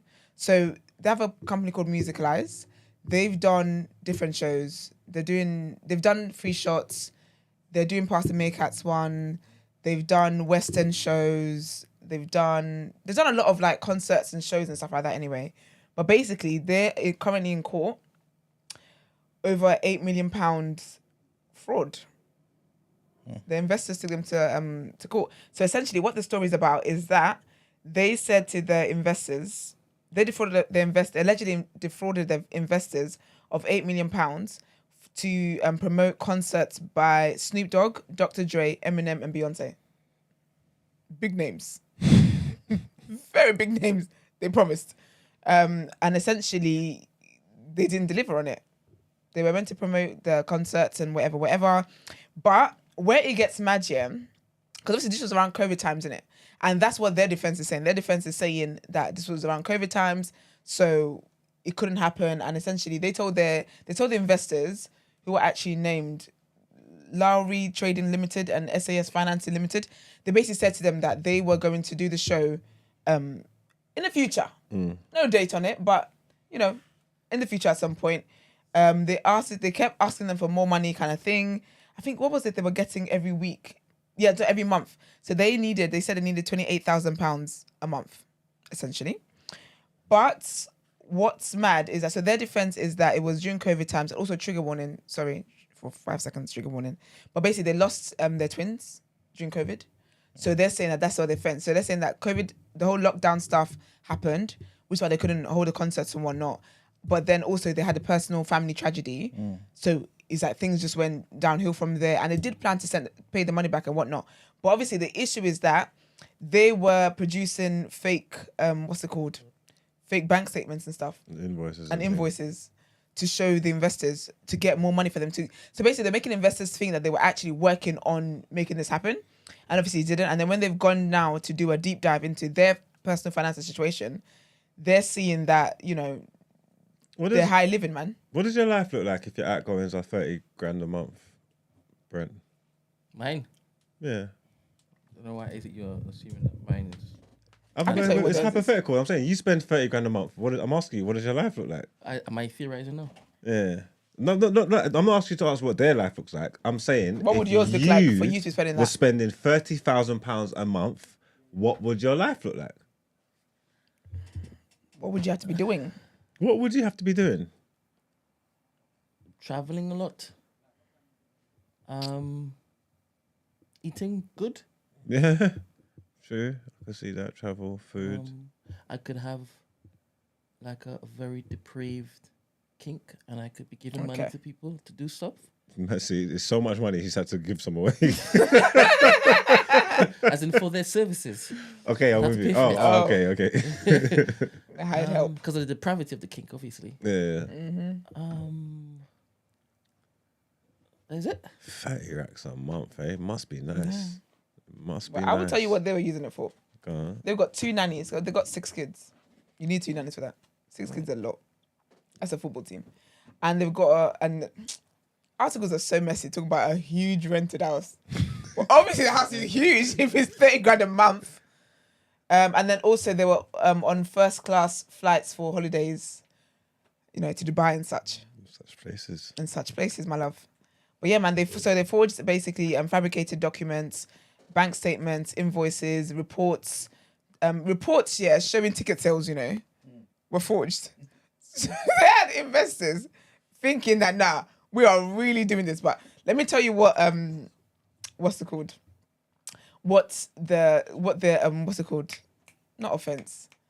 The investors' people's lawyer, let me tell you what he said. He wrote a statement and a half. So he said, they claimed they were producers of high-end performances, but they did not promote a single one of these concerts. There is not one bit of evidence to suggest that these people of no moment in the music industry, could have had the slightest chance of organizing concerts with major celebrity performers, intended to do so, or took any steps towards doing so. There was no prospect of the Andersons being able to put on concerts as persons as well.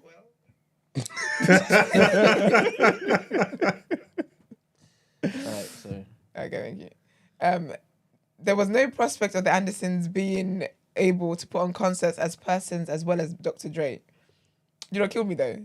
Is that in their defense, they said, first of all, we are known in the music industry and we can't forget those people if we wanted to. Well, they could do know how to put on a good show because I was first aware of them. I think they done Free Shots Tour, isn't it? Yeah. They done the Free Shots Tour, the first one I went on with them all them years ago, and that was good. And they put the Free Shots in Royal Albert Hall with the composers and these things, and that was a spectacle. That was lit. So they definitely do their job to some capacity, Yeah. and they're good at it. But I mean, Just not Beyonce. It's just that. Is there reports on whether Beyonce knows them? probably not. But that's the thing. So that's what the investors' lawyers are saying. Like, these people don't even have access to Dr. Dre. Like, the people you're promising are big people. Snoop Dogg, Dr. Dre, Eminem, and Beyonce, and he's saying Well, you are not get 8 million for people. Keith. What's they?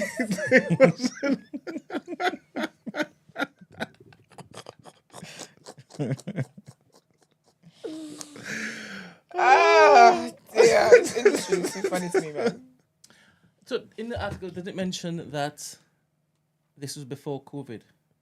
Yes, so So I'm thinking, Yeah. right? Obviously, we have to wait until more information comes 100%.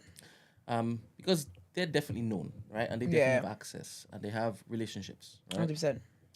So I'm thinking that they were planning to do a big concert, and they were getting all of the things behind the scenes. Okay, yeah, sorted out, yeah. Right, and they were going to pitch it to the reps of all these different All these people, yeah, because that's yeah. how it normally happens, right? How it normally Yeah. works. And then COVID hit. That's the thing. But they told the people that the concert was going to... Yeah, so they were planning for a 2020, 2021 concert. And then we had all them lockdowns. And they did tell the people, at some point, we can't do it right now, obviously lockdowns and whatnot, but this will happen at some point. Obviously, at some point, don't work people because it's 2023 now. Let's see what further developments from this particular Yeah, it will be interesting. But they're pleading, as far as I know, they're not saying they did that. They're saying that, listen, we're going to give you the money back, and obviously personal circumstances, blah, blah, is the reason why this is happening, blah, blah. So it'll be interesting to see how it all plays out. Because £8 million, not a joke at all. But anyways, man, that is what's going on in the streets here of London and America and the world and such. Let's get into People's Journal.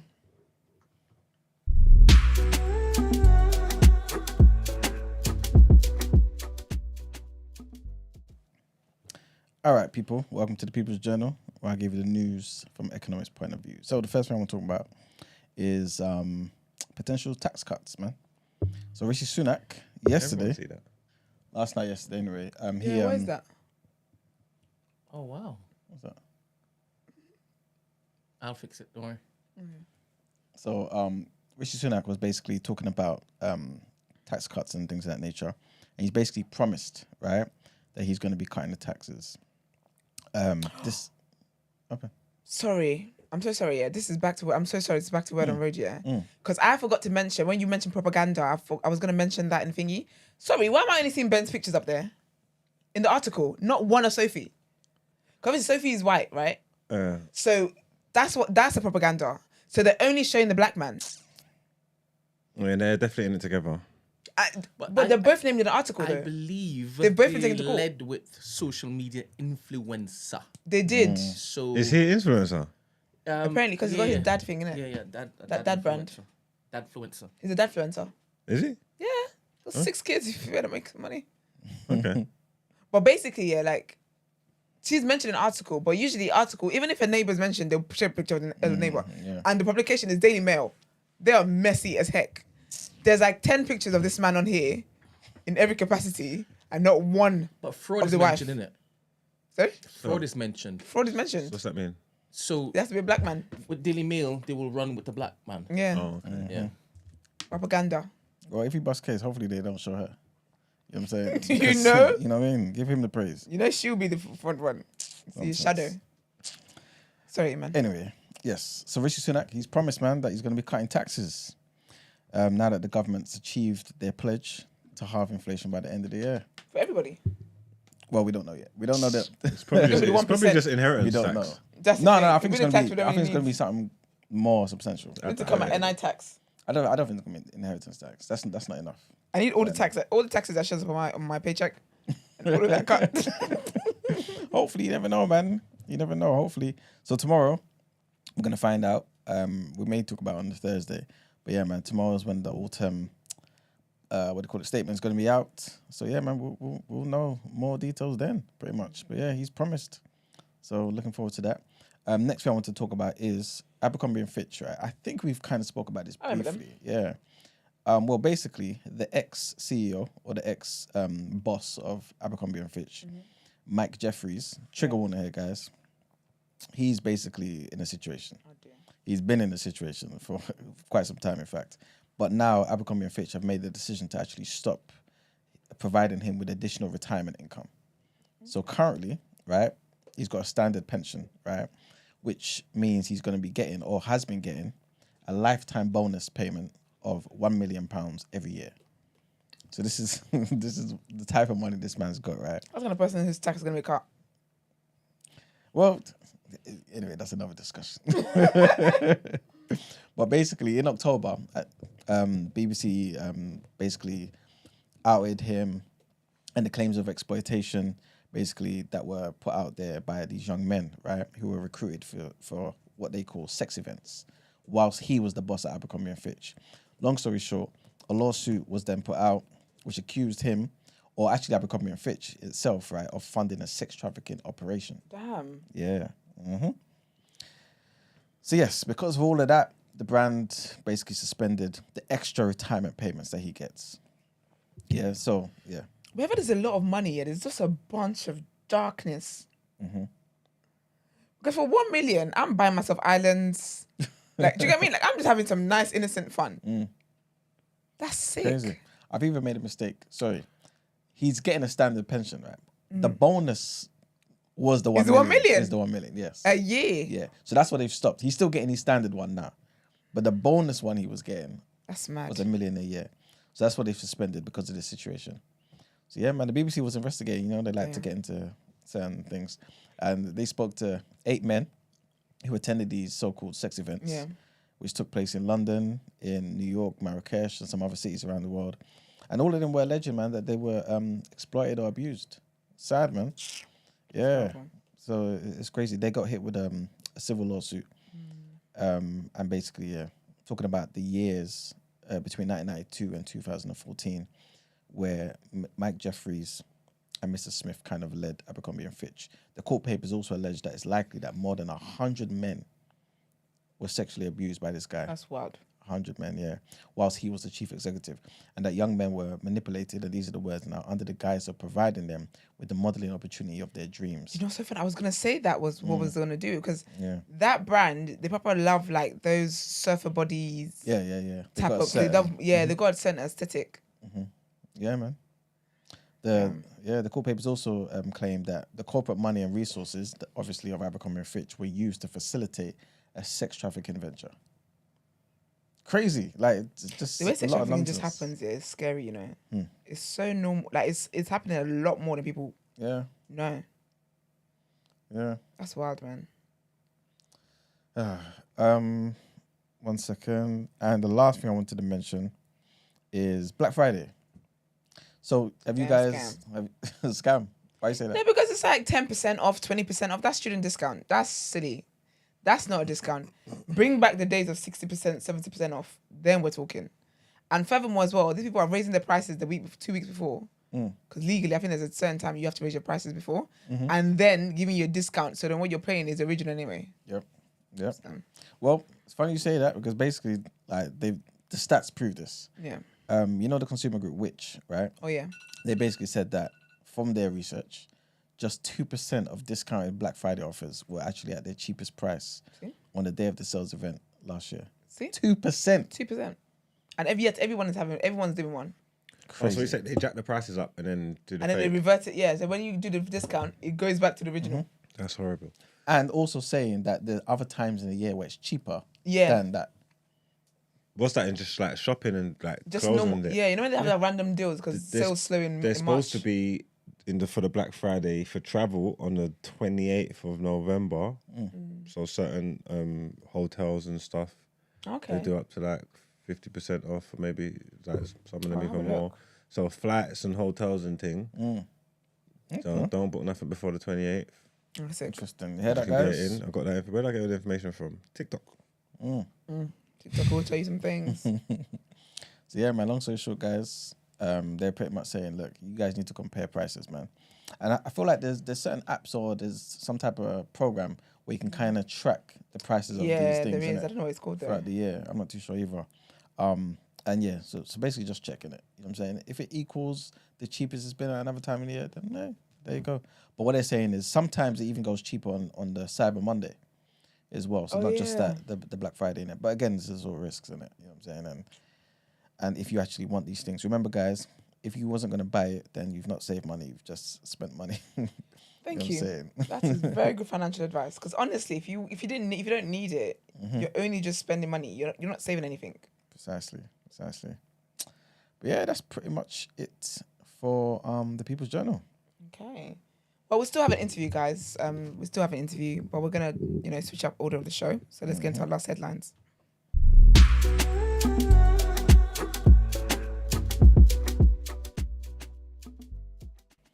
All right, people. So, Elon Musk, back in the news, man. So his social media platform, X. I'm still not used to this X thing, I'm not saying that. I've made it.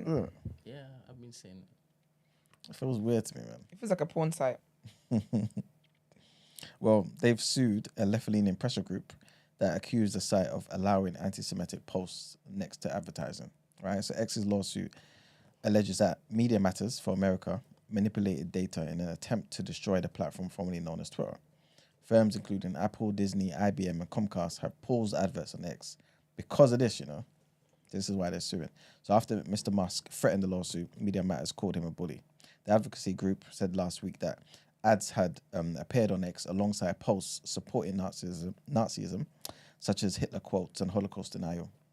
Separately, Mr. Musk himself last week was accused of amplifying an anti-Semitic trope on the platform. The lawsuit filed in Texas on Monday argues that Media Matters knowingly and maliciously manufactured side-by-side images depicting advertisers' posts on X Corp's social media platform beside neo-Nazi and white nationalist fringe content, and then portrayed these manufactured images as if they were what typical X users experience on the platform.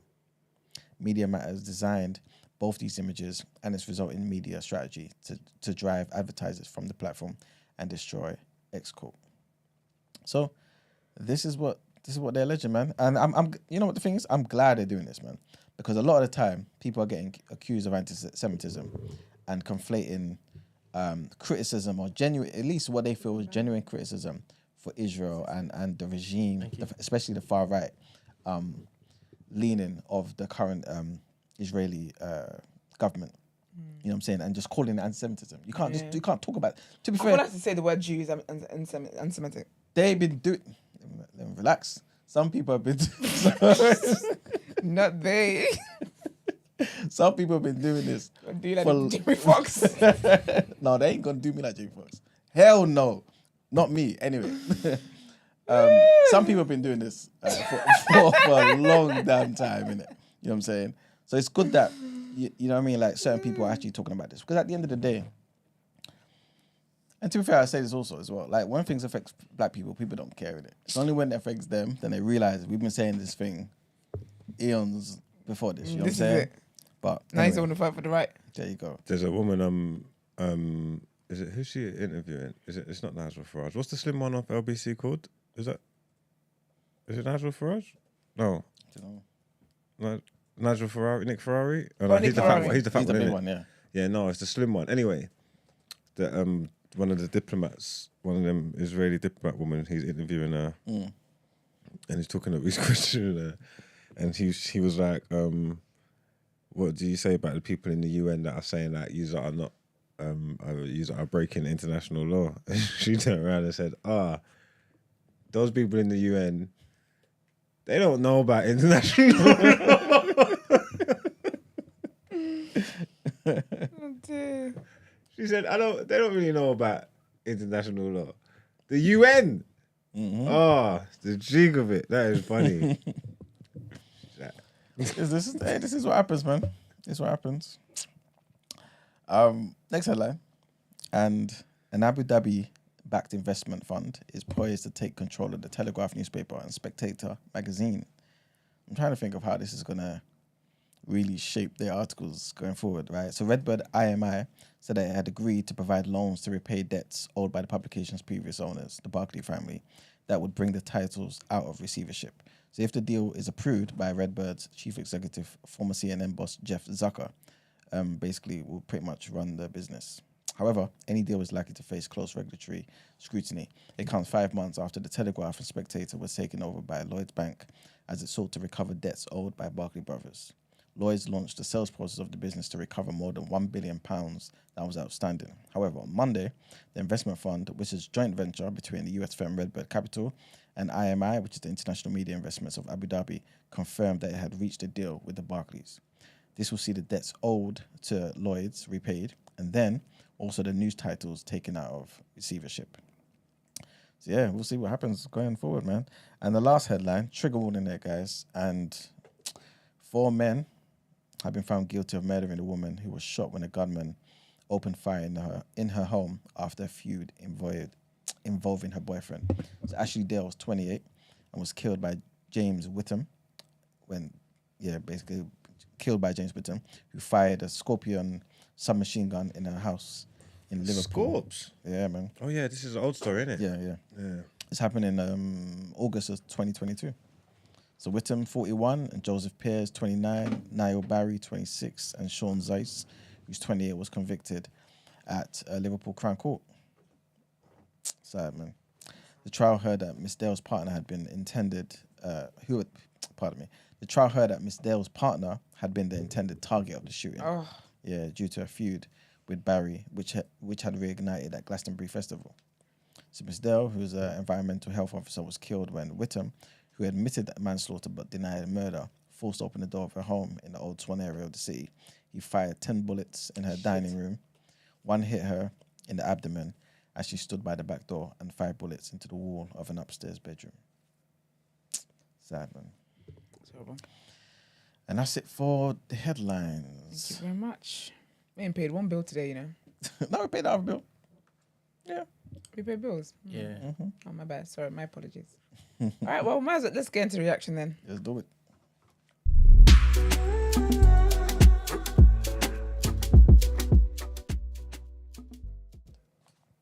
Just a reminder, people, please like the video. But also, the show is not done. We still have our interview segment. And when our guests arrive, you understand why we've had to structure the show the way we are at present. Yes. Over to you, Marks. All right, well, where are these fixtures from? You got the Africans, you got the Europeans. Africans? Yeah. No. The Africans playing now? It's an African Cup of Nation. No, basically the qualifiers for AFCON? for the World Cup. Oh, for the World Cup. For Yeah, World Cup so, yeah. qualifiers. Okay. All right then. Well,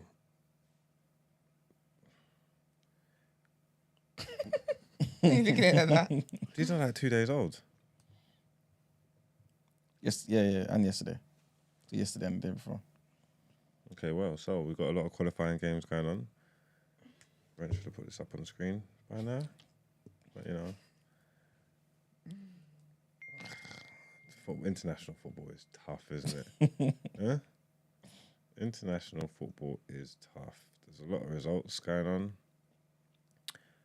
European qualifying championships, nobody worth talking about. To be totally honest with you, not that we don't have a horse in any of these races. But England.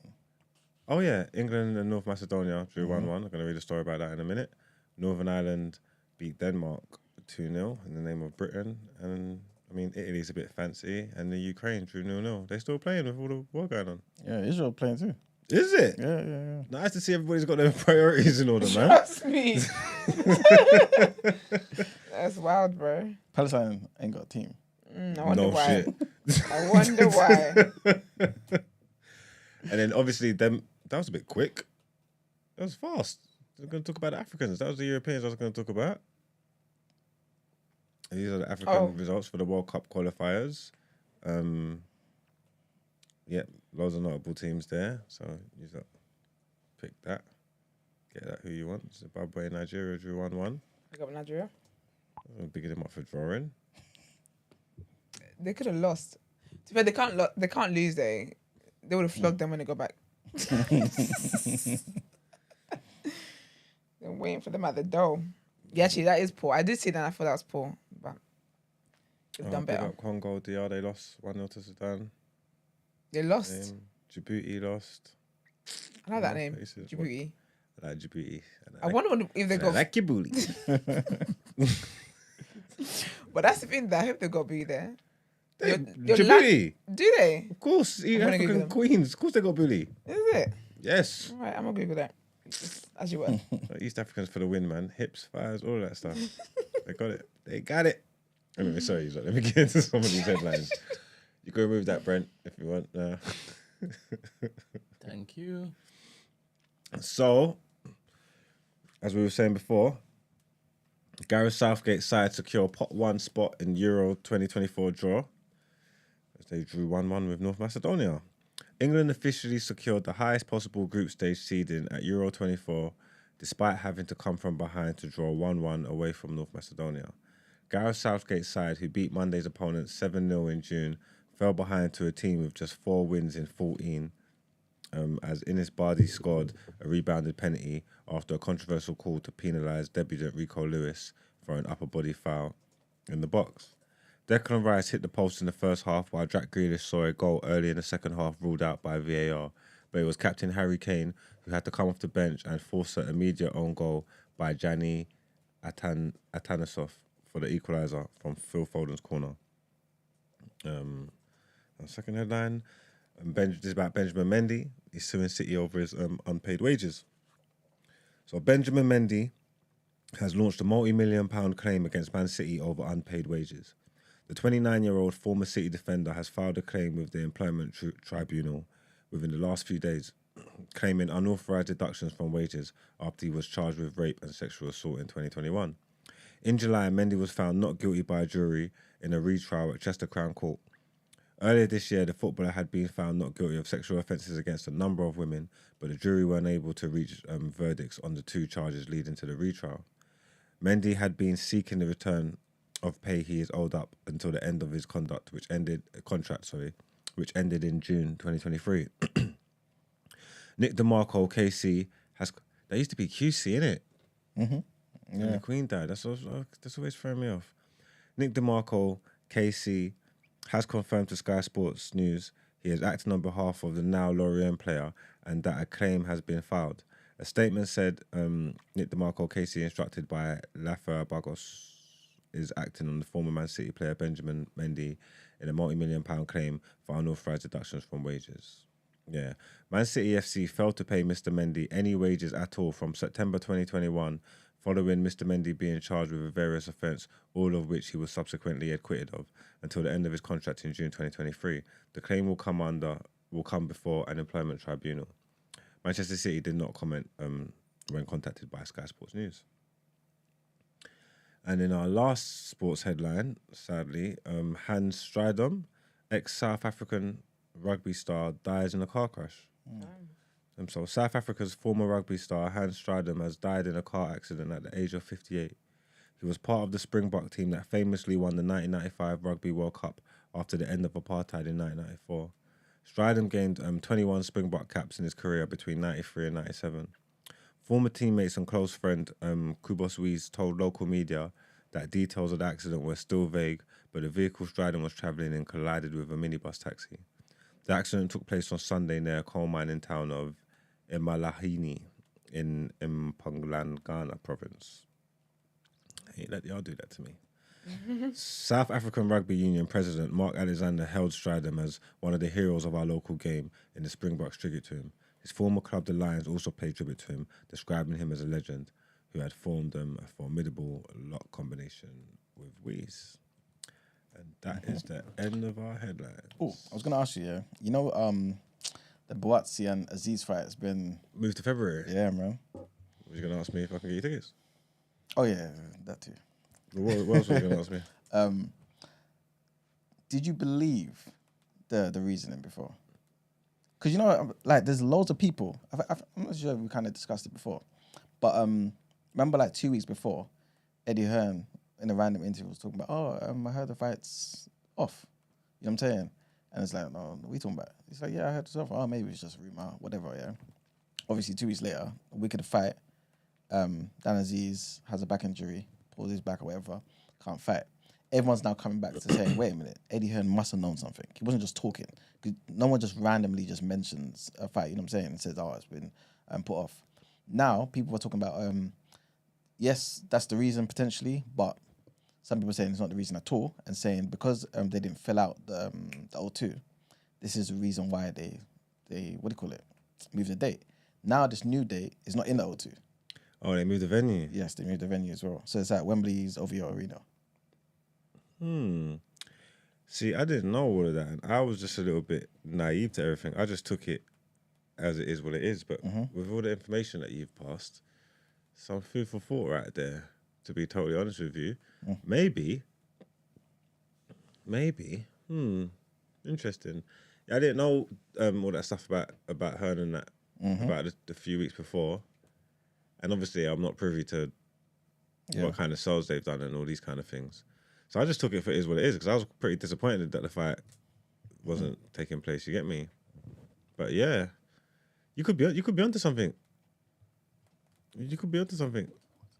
Conspiracy theory. You could be onto something. You never know. But I'm still looking forward to the fight. If anything, if this gave them, when they get so close to the fight and then they're all ramped up and whatnot, then you have to wind down for a few months and then go back in the cap. Don't it like mess you up and thing like? This is the thing. I think like in terms of like the preparation for the fight, because obviously they would have had to drop weight, they would have to do all of that type of stuff. Yeah, they're gonna have to do that again, or maybe stay in shape, or you know, it's a weird one. There's something to be said about it. Yeah, exactly. And it's early. What? 3rd of February. I look forward to it though. Yeah, man, 100%, man. Been dying for that one. Definitely looking forward to that fight, man. Who have you got? Who have I got? Again, my heart saying, my heart wants, you know me, I'm a big romantic and that.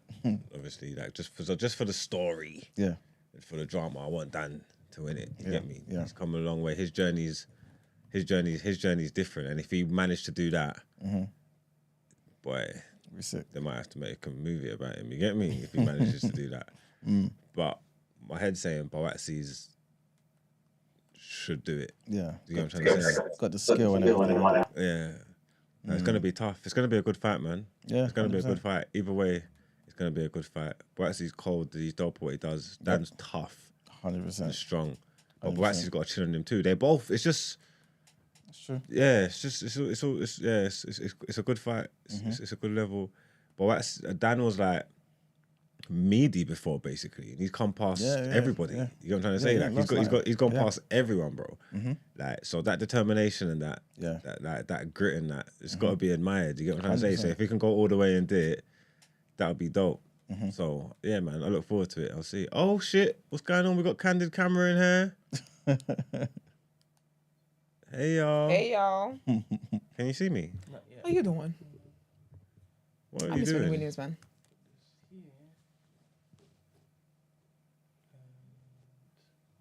Oh, they get to see what the studio looks like.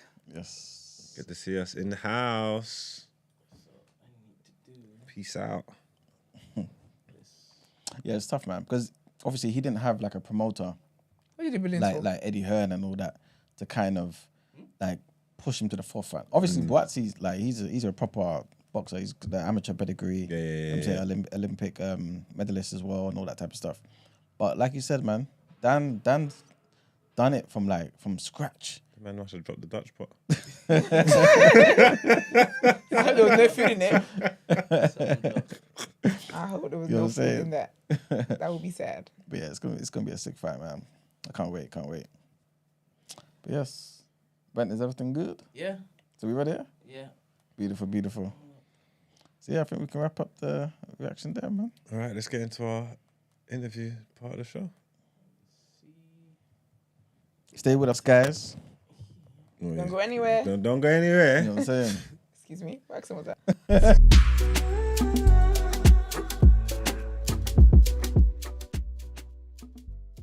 Oh, dear. All right. So what are we doing? Hello. All right. I'm going outside? to switch to here. All right. Cool. Cold as heck. It's not muted. No. We're going outside today. Coming up. Yeah, we're coming up.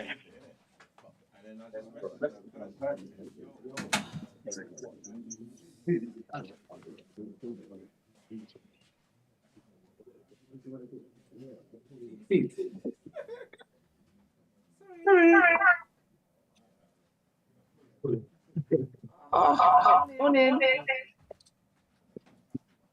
Yeah, I'm sorry. When is it? Oh, relax. Can't even zoom in. Please show the menu in that. All right.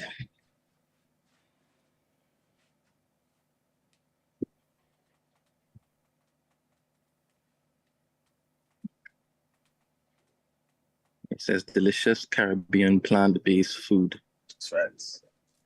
Plant-based food, baby. You know what I'm saying healthy, real life, stuff. Stuff. You know what I'm saying real life, man, for real. Have you had anything on there? Oh yes, I've had the jollof bulgur. Yeah. I've had a tikka curry.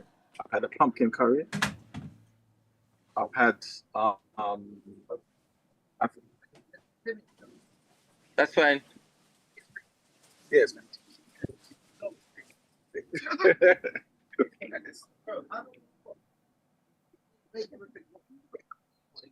Gonna take us out. Couldn't drive with everything all heat like yeah, like it's done, but you just gotta heat up, put the cup right in, fry them. It's a cow. That's what I'm saying. It's a cow. No animals farm. Too long, man. That's time. Yeah, but there you go. If you got time, just give up that. That's good. We love vegans. Vital foods. Wait, one second. What are we going for? So what's it got? I like that sweet and sour drink. So I need some of that. So what did you get for Pinos that I ate? I had some of the sweet and sour wheat meat. Did I have chicken curry? I don't think so. You had pumpkin curry. You had the jollof bowl jar. And some plantain and coleslaw, and I think you had a vegan pepper steak as well. Serious? You had a big mix. Okay. Proper drinks though, innit? Yeah. Proper things on top of things, man. Oh, we look, that's so fat. I have a key, sir. What are you gonna do? Oh no. Gonna be sampling the jollof burger, pumpkin curry. Okay, so welcome to TDA when we're reporting live from the streets. Live from these vegan streets, baby. It's about to go down outside. Vegan streets. So, Iman, what have you had for that particular menu? So I've had the beef curry, had a pumpkin curry, had a jerk sauteed mushrooms. I've not had the jerk jackfruit yet. I've had the sweet and sour wheat meat. That's one of the best things. Yeah. That looks nice. Is that there today? Okay, good. I want to try that. That looks very nice when I see the plate. All right. So the bowl that you got for Pinos, there was a square or cuboid thing that had a texture that wanted to be like meat. It wasn't. What was that? Was it? That might have been the sweet and sour wheat meat. Okay. Maybe, potentially. Okay. So how is that made, man? Wheat meat? I'm going to show you, man. Oh, you just put stuff in your mouth. You don't. If it's vegan. Just put stuff in your mouth, So is everything here healthy? Ooh, that's a good question. That's a very good question. I think because it tasted the bowl I ate tasted very, very nice. Also, you have your own. Yeah. Mark's got something for Beanos. Mark's got something for Beanos. Yeah, got stuff here. Yeah, Mark's got something for Beanos. Do you want a jacket? I should get. Call this. Hold it there. Okay. I'll get your jacket. Thank you. Sorry, y'all. Just waiting. But basically, cut long story short, if this doesn't slap, I'm going to cook Eman for the rest of my life. I'm going to make it my life mission while I eat meat to cuss Eman. But I reckon it's going to taste nice because I've been craving it. And I've had their page saved since Mark's talked about it. So I'm really excited to try it. But yeah. I've got nothing else to say. Well, talking to the camera. What are you Thank you. What are you kind of looking forward to tasting? The wheat meat. 100%. Very cool. Oh gosh, I was dying. Yeah, the wheat meat for 100%. Because that looks very nice. Yep. I don't like mushrooms. Hate mushrooms, so plantain is me. Okay. Chickpea curry. I like chickpeas now. Okay. I do that now. So I wanted to go to. Did you have the golden rice or the jollof? when you got a jollof burger. Today? Yes, I believe so. Yeah, I might try. What about pumpkin? Do you like pumpkin? I've never actually tried a pumpkin. Okay. I think you should try it, man. That's one of my favorites. Have they got that? Yeah. Have they got a chickpea curry as well? I I ain't believe gonna lie to so. you, yeah. Believe I think so. the first time in my life I ate a pumpkin would have been a couple of weeks ago here. Pumpkin curry. 'Cause what the fuck am I I've doing never eating tried pumpkin? What am I eating pumpkin? But it was lame. Yeah, that's what I'm saying. I ain't gonna lie to you. The pumpkin curry is really nice. Hey, man, big Yeah. drip. I'm really excited. Basically, while you were inside, while my coat was getting got, I told them that if this doesn't slap, I'm making it my life mission to cook you for the rest of the time. But I said that I do have their page saved from when you said anyway, so I was gonna go and visit them. But this is your vegan. It's a big day for you as a vegan. Are you a fan of Caribbean food? Yes, I love Caribbean food. Then you like it. Depends on what I'm But the mold is nice. I'm not a fan of vegan. That's trash. I'm not eating it because it's vegan. I like it because it's Caribbean. Yeah. Okay. It's nice. It's not because it's vegan. Yeah. In fact, this is as vegan as I could possibly go. Which is proper. Now they're cooking it up. Look at this. The whole thing is moving. Shaking it. They're stepping up the pumpkin in there. Yeah, man. They got some fritters as well. Okay. Fritters ain't bad. I'm not This fritters, thing, you know. I can't complain about nothing. Furthermore, yeah, he gave me them jerk sauteed mushrooms the other day, and I told him I'm not really a mushroom man. He's like, I don't like he gave me like a little bit on the side, and I ate it. And I was like, huh, you did it again? Thank you, friend. You did it again. Definitely. Jenna, have you If you won? guys cash at me $200, I'll quickly show you what Brent looks like. Actually, not 200, 500. Why is it dollars? Because that's cash out. That's how cash out works. Then it Oh. converts it. Do you have a cash app? That's so interesting. No, I don't. Oh my goodness. I was going to create one for purpose today. Do people in the UK use cash app? Yeah, I had The American contacts. So did you check to see if it is that was all healthy? Okay, so is it healthy? That's the thing I don't know. That's what we need to work out. We gotta ask them, man. Because it Okay. tastes gonna say, obviously they're gonna it say tastes, yes. tastes though. great, but is it healthy? We've got to ask them when we're having Okay. it. We could break it down. Because obviously some part of the healthiness will come from how it's made, innit? Like maybe the amount of oils and things like nature, innit? Yeah, But like in terms of like being a whole food, all that type of stuff, bulgur, Bulgur's a better grain than rice, right? yeah, there you go.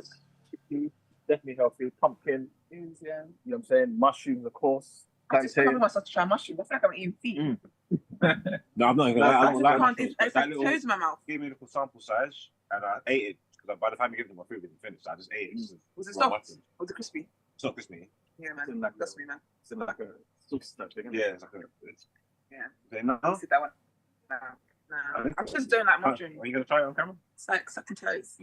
It's not my thing. Baby, I want you to eat worms. Yeah, innit? Like, Worm. I had one worm. Yeah, sure. Yeah, if they go, I'll try it.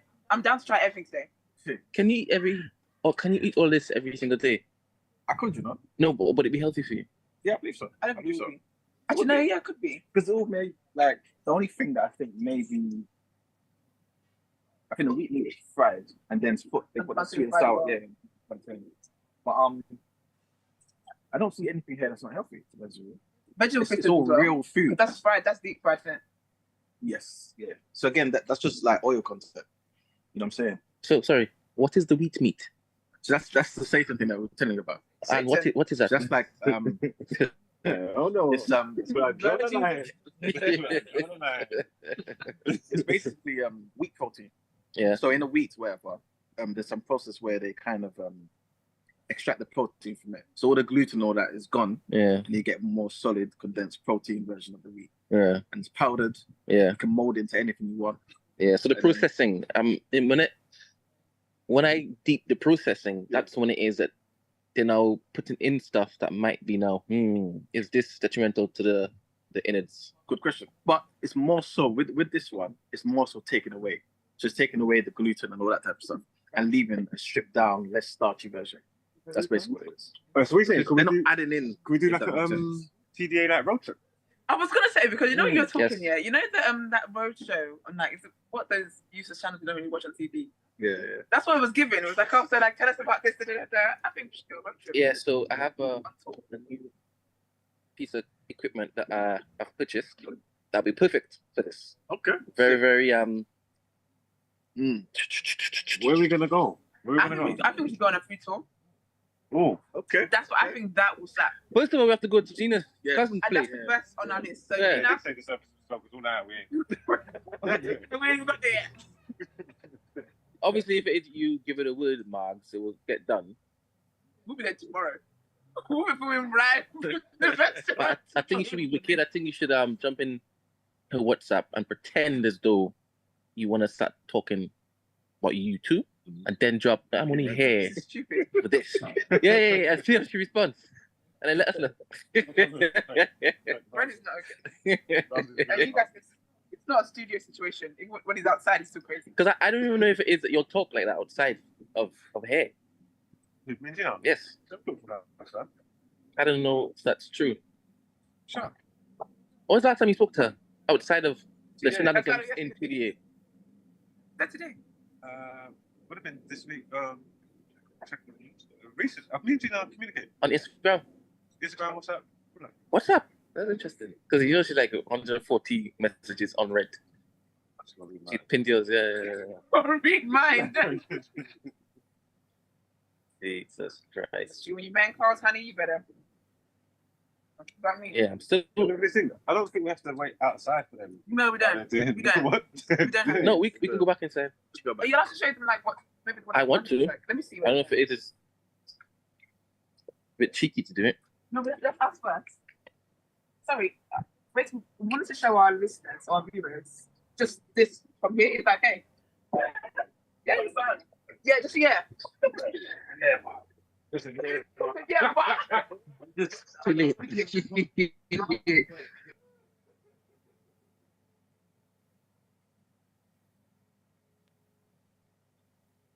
It's so lit. Yeah, these are the generals.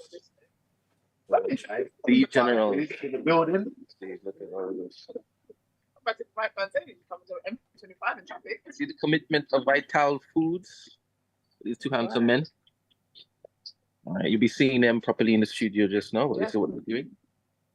Fresh. All right, thank you. We'll leave you to it. Yeah, sorry, listen, I'm going to clear this up basically. There's no salad. Put it here. Salad?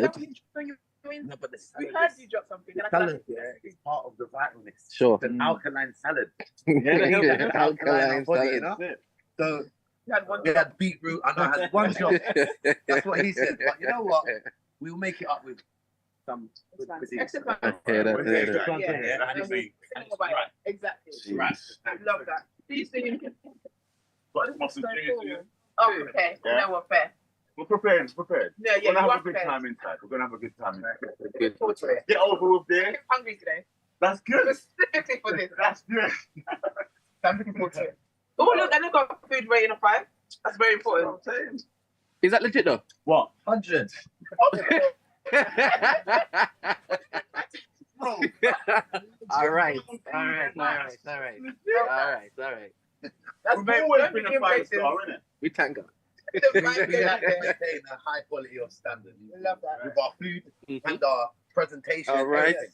All right. Love that. We do Right. it. It won't be long now. Okay, lovely. So how do you want to do it then? Do you want to come out here and like we dish up the food and then we go in? Yeah. How does it look from the outside? Because obviously we're not plugged in. Yeah, normally we'll have our lights on and everything. Oh, you mean like what is it on the feed? Let me show you. Let me see how it looks. Because I mean, we've got wire. If you, Alright. It looks rubbish. oh no, that looks fine. It looks fine, you know. Yeah, it's like a bright enough, yeah. Cool, man.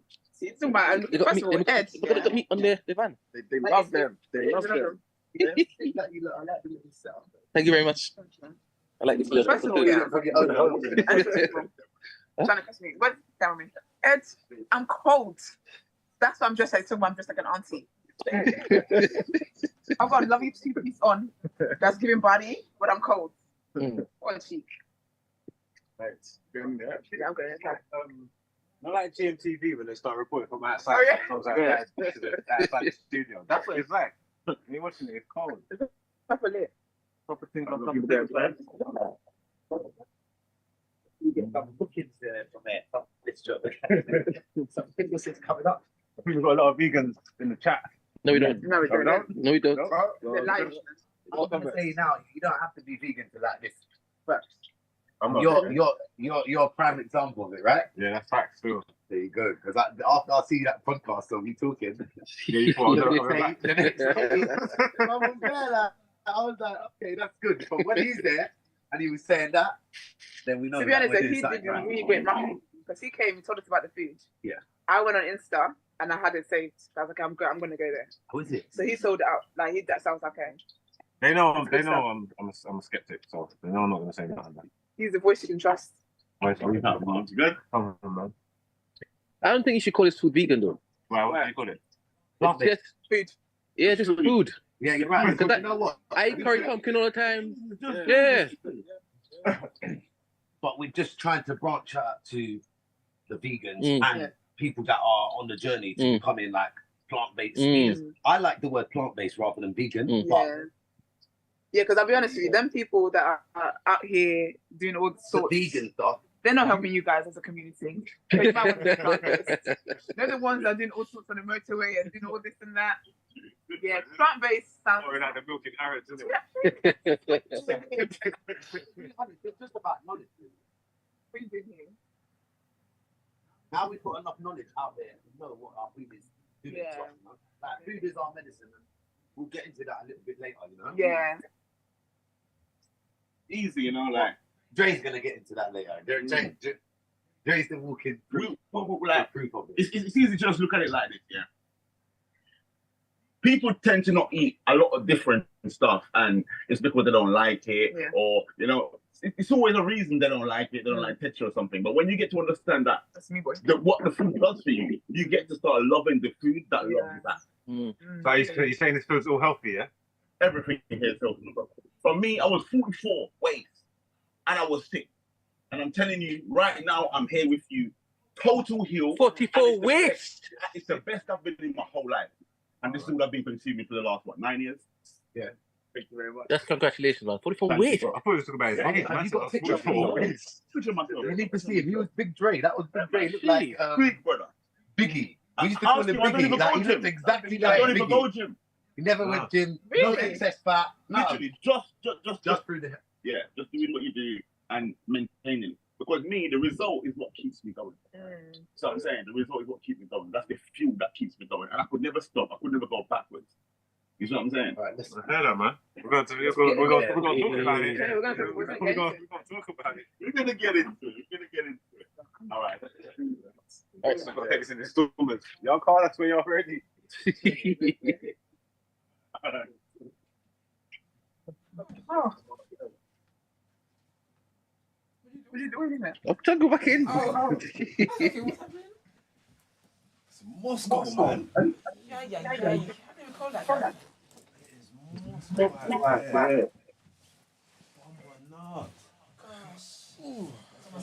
Why would I be dressed like an auntie? Nah, that's rude. Okay. I've heard that before, actually. Cold as balls.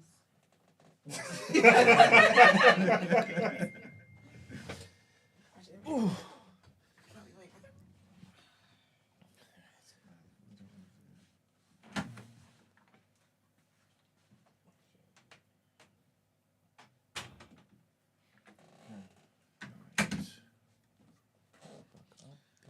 Should we do that?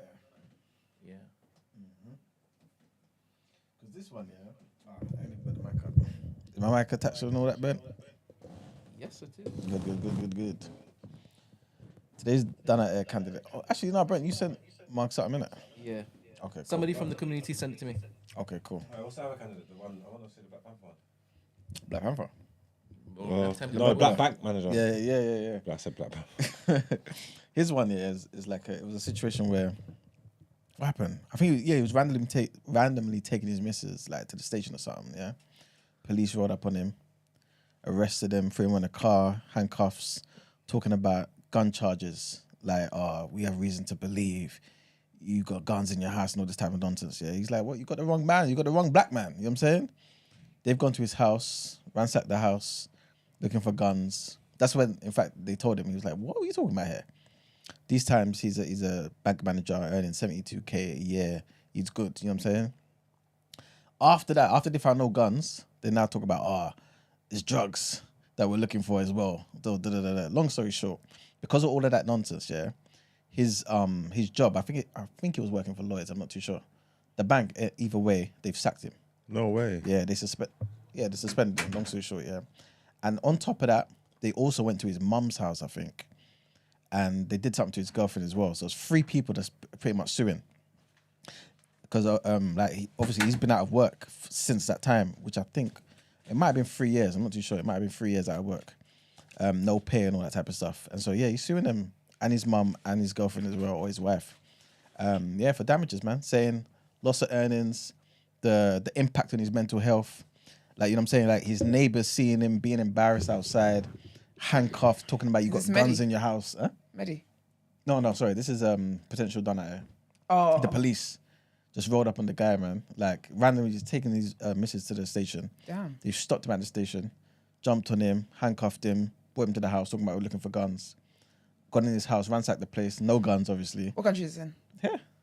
Yeah. Look wholesome. You Yeah, looks like a good man. Yeah. Go on the link, Brent. Use this video because this picture's awesome. Go to the second one where he's got the thing in his lapel. Cravat or whatever it's called. Good black man. You know, there's not a lot of good black men in the community. Strong black man. I'll go again. No, he could be a criminal there. Go down again. Okay. Down again. There we go. It's coming up. Here we go. Oh, yeah, there man. we go. Come on, man. Attire. Innocent man. Oh, he's good looking as well. Good black man. Can't have that. And they just mess up his whole career. He should win that though, innit? Hopefully, but You think that, babe, but that's the You know thing. what? Sometimes. How can the bank just let him go? What's the grounds of it? Yeah, but sometimes when you take certain establishments to court, yeah, they feel like it opens up the floodgates. So if they actually feel like it's going to open up the floodgates, sometimes you don't win on that basis. It's crazy. But and what's crazy about it is also what the lawyers are basically saying. They're basically trying to say, I want to get the quote, but basically, if I remember correctly, where is it? They're saying, his £1 million lawsuit is ambitious and enthusiastic. Basically trying to say that his career would have never got to a point where his loss of earnings would have been up to that. Yeah. So he's just fantasizing. And so yeah, basically he's just asking for too much. But obviously he's trying to make clear that it's not just him, it's his mum, because I think they went to his mum's house as well. Yeah. I believe it's his girlfriend or his wife, whatever. And also it's for the period of 3 years. And all of that is also mental health like damages and all that type of stuff. Well, everything, man. Yeah. You gotta take it all into consideration, man. You can't tell me what my mental health's worth. Yeah. My mental health, my well-being and my peace of mind is worth £1 million. 100%. I hope he's got a good representation, man. Yeah, exactly. Yeah. Because The banks. How long? Do you know how long he was with the bank for? I'm not too sure. You know. For man to get arrested for mistaken identity. Oh. Connections. Someone wants. Oh wait, where's Emmanuel? Sorry. Emmanuel. Yeah. 1 second, guys. Yeah, we're live, but you're all right. You're gonna be on the show. It's all right. You were live early as well. No, because basically we've got a neighbour wanting to connect with you guys because she does something to do with. He's networking. There's networking. We're networking. We've got like 5 people out here asking us, are we selling food? It smells nice from down the road. Boy, if you got enough to sell. Neighbours coming over. It's going off. Not our portions though. I ain't sharing. I'm gonna make Daddy go crazy. Please, it's a little bit cold, man. Shut that shit. Brent's thinking, what the hell? He's thinking, these people don't even say hello to me on a normal day. Then they see vegan food and all of a sudden they want to talk. Kissing his dick, Brent will poison them. Shit then brings them all out, innit? They say Satan. Satan brings them up. Gets the people going, honey. That's crazy, man. They should have bought extra so they could have sold some. Yeah. Yeah, no, but what's this man's When name? did they use the wheels though? Actually, we'll ask them when they come in. But this guy's name. Mr. Semper. I hope he wins though. That's sad. I hope he wins. On his full name, Mr. That Dale is sad. Semper, 41. Yeah, man. Is he from Enfield? Suffered from deep trauma, man. Suffered from deep trauma. I think the bank's worse than the police. Don't you? I was listening to the story. Why? What was you doing? I was looking at the feed on the phone. Why? Trying to get it more HD. Okay. I see. Because we can't stand for this, especially if it is going to be doing it a bit more. Regularly. I'll figure a way. Don't worry. Yeah, that was a quick done it here. They definitely done it here. The police has always done it here, but the bank's done it. I think the police are worse than the bank, to be honest with you. I mean, I think the bank's worse than the police, to be honest with you. What did police do? What did the bank do? The bank fired him. The bank let him go. So the police profiled him. They were racist and profiled him as normal. Yeah. They're looking for firearms. Clearly, there's no firearms. Then they changed their tone, looking for guns. Clearly, there's no guns. Then they go and raid a man's mum's yard. So they're just taking the piss out of you anyway. So why did the bank where he works, how did they find out about all of this stuff? Was he arrested? I'm getting If he was arrested and missed a day of work, I get it. But if not, I get it as in, I get they're firing him. I mean, I get how they would know that he was MIA. I'm not sure. Other than that, they're cheeky for that. I'm not sure how they know, but he's an innocent man. He didn't do nothing. And he would have been working in this building, in this establishment for long enough for them to have a beat on like who he is. Like, you know what I'm trying to say? Like, I think that they're taking the piss still.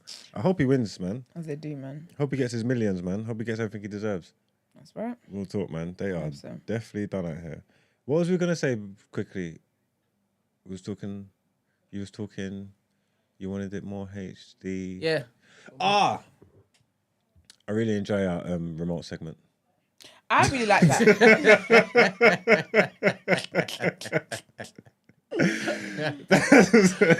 That was a lot of fun. In the field. DDA in the field. So we need to find a way how we can incorporate this into our shows. I really do think we should go on a food tour, man. We all love food so much. I love food so much. You know, sometimes I sit down and I just think that I hope the food in heaven is nice. Like sometimes I'm not ready to die because I haven't eaten enough food yet. In heaven, though. I didn't think there'd be food in heaven. And I don't even know if I want to, Brent. I have a theory, right? Obviously. We're not going to all chill in heaven. Like, the earth is going to be made new, and then heaven will be wherever it is that... It is that? Yeah, we're at. And we're going to visit. Yeah. Like the good place. Because obviously we leave our physical bodies, right? Yeah. But everything that we know to be wavy is attached to our physical experience. That's true, actually. Well, kind of. I hope my man is wavy there. Huh? I hope my man is wavy. You hope your man is with you? I hope my man is wavy. Which one would you choose? For example, if you had a long life, when you have a long life and you have maybe 3 husbands, maybe one has died. Oh, God forbid. But he was really, really good. And the next one, he was really, really good, but he died again somehow, right? Common denominator, obviously, you. But I'm getting insurance money for all of it. Well, make sure they've got life insurance. Let's just say you had 3 different races for husbands as it is that you grew. Yeah, which one would I go for? Which one would you go for? The one I love the most. It's probably going to be the first one. Because you know what? Actually, no. It'd be the one I love the most. No, it's not. But do the maths. I have 5 husbands if I can, Mugs. Yeah, but the harder decision to make is because someone's proposed to someone before. Yeah. So you get a husband, obviously you love them with all your heart, Yeah.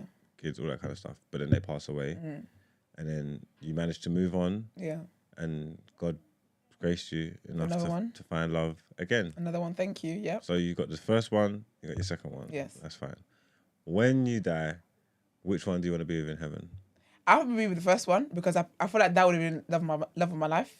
And had he not died, I wouldn't have been with the second person. So thank you for your services. But my baby's here now, so I want my baby back. That's tough. What about you, Brent? With a wife? What was the question again? You got a wife, you love her, you marry her, everything's going great. Yeah. Boom, boom. She passes away. Yeah. Then God bestowed upon you space in your heart Yeah. to find love again. Yeah. You find another one. Yeah. Never thought you'd ever get back here, but you just find a lover, maybe even have kids with her and stuff like that. When you die, which one do you want to be with in heaven? The most recent or the... Oh, the first one. Or the first?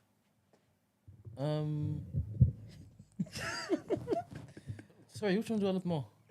Exactly. That's it. But I feel like you automatically love the first one more because had the first one not died, they would still be your only. I don't know. Depends. Which one I love more? To be honest, I don't mind going to heaven and getting a whole new man. To be honest, how I'm set up, it will be the second one because if I've married again, that means I've kind of... you found love again. Yeah, I've kind of not forgotten the first, but the intimacy isn't there anymore. And the sentiment isn't there anymore. Or the sentimentality isn't there anymore. Maybe. Because I know some people, like, they lose their partner, but then they've married somebody else, but they're like, the first one is still the love of their life. Like, the thought of them will bring a tear to the eyes. So they're just here out of, I've got to move on. But if they had any different, they would still be the first person. Yeah. That's the kind of man I don't want to be with. I don't want to be with somebody who's here. Who's loved and lost. Can you imagine? Stupid. No. Nah, man. That's honestly, I actually pray against that. I don't want to be with that kind of person. You'll never ever, sorry, this is silly here. Yeah, man. What did the woman want? What did the woman want? Talking about, potentially coming on as a guest, I guess, in some type of way. Basically, she's a legal lawyer type woman. Okay. And yeah, she does legal lawyer type woman. Is she legal? Is she lawyer? Yeah, but she does all that stuff basically. Okay. Stuff to do with wills, trusts, inheritance tax, all the stuff that is pertinent Important, right now. yeah. Is she Caucasian? No, she's Asian. Oh God. Yeah. Daddy ain't gonna like that. She said she walked past here a few times and she didn't know what was happening. Yeah. So she didn't never seen anything happen. Basically, she lives close. Very close. Yeah. She's seen cars pulling up. And she's like, what's going on here? That type of thing. And then I guess seeing the guys over there, she just thought, let me go for it. Do you think some of your neighbours think you're a drug dealer? Yeah. Because you always got people in and out throughout the day, weekend, Sunday. You don't have a rest day. And then when it is, you see celebrities and whatnot, they go a bit crazy. Remember when it is that Pastor Toby came for Milk and Honey? Plot twists. Yeah, they had him on Put that Milk and there, Honey. out there. Is it? Yeah. I missed that episode. Yeah. Well, you can't find it now. So. Yeah, because somebody Go on. Finish took it. off with it. Finish it. Took off with it. Somebody took off with it. Oh my goodness. It's a cold, man. You should never expect me to the cold. When I come in here, my wickedness is contained. I hope this finds you. It won't. Hope it finds you well. It will find me well. Yeah, so his entire security team kind of He walks around with security. lined the road. As he should. Each side of the road.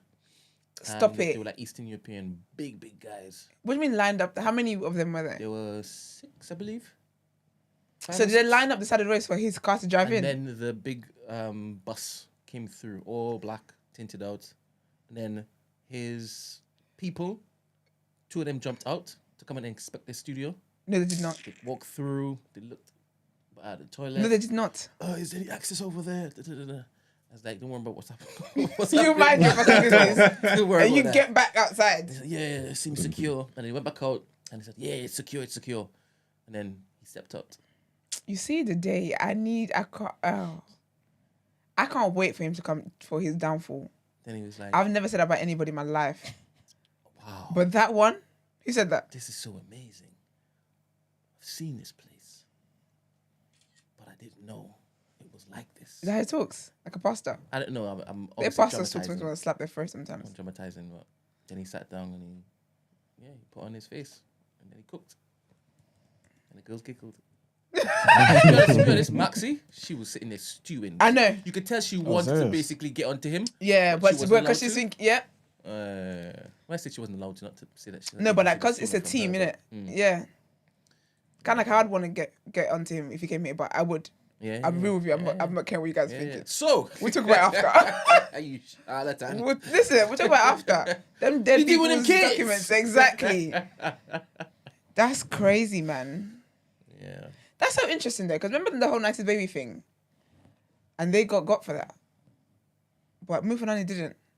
Not saying Mufanani should have. Congrats to 90s baby for continuing, and then obviously they got Hilda in it. Yes, they got Hilda. Fantastic look, man. The woman that did the Guinness, the Nigerian record, woman. baby. The Guinness record, yeah. Okay, oh yeah. Yeah. The only record holder or breaker that we acknowledge. Period. That's a fact.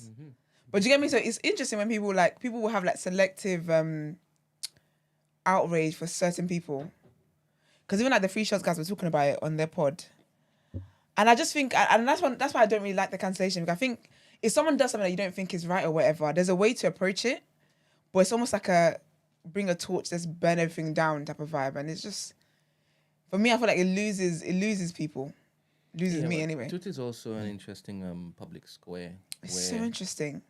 Everybody seems to think they get kind of kudos and brownie points for saying the vilest thing in response to the particular clip. To whatever's going on there, Next. And some of them don't even engage in said thing or know too much about said. But they add the... And those are the worst ones. The same people that are championing you and rubbing your balls will be there with the pitchforks trying to lynch you. I got no time for nobody. That's why I don't mix up, and I don't get too high, I don't get too low, I don't listen on it because you can't trust these people. Promise you. And what I find interesting about Twitter as well is that sometimes I see people that are talking, I'm just like, of all the people that should be talking, baby, you are not the person talking because your day just hasn't come. We know, the streets be knowing some things about you in people's DMs, in group chats.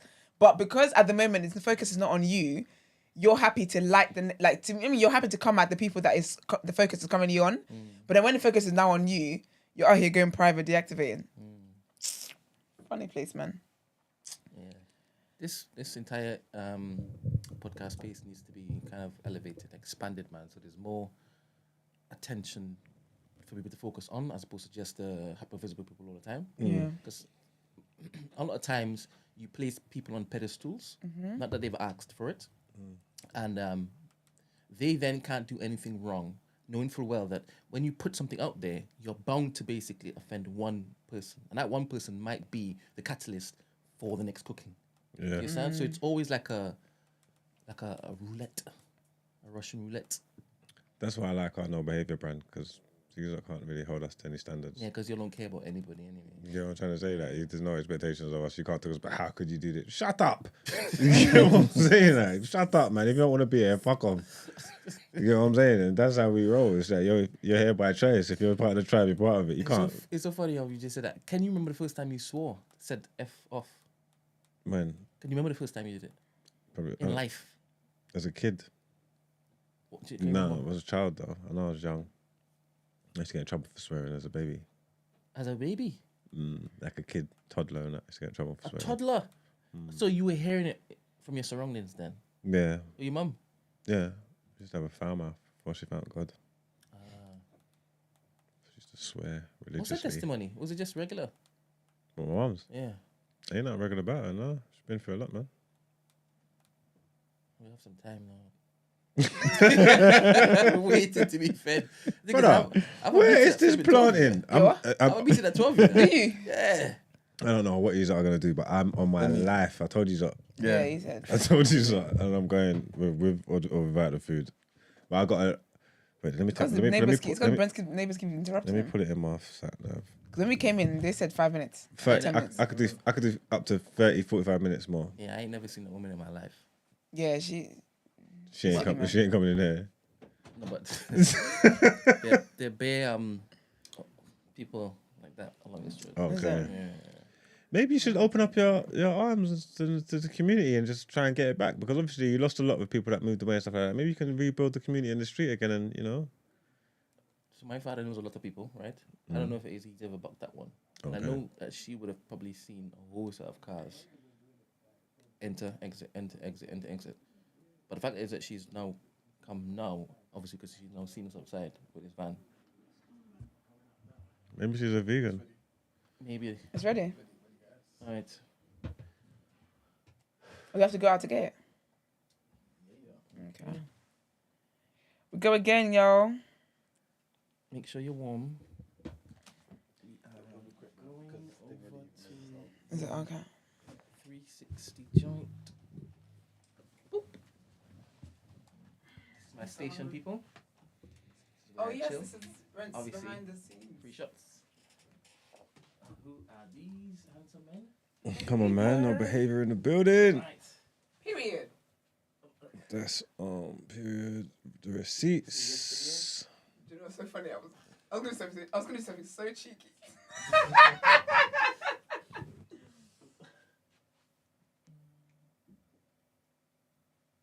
I'm waiting for you guys, you know. Yeah. Oh, I think you're really not touring it. No. Oh, we gotta go and pick it up. Yeah. All right, one sec. I thought there was. Alright, this is my plaque. Can you see? King of the Kitchen, Brent Forthruss. Here is my Bible, written by him.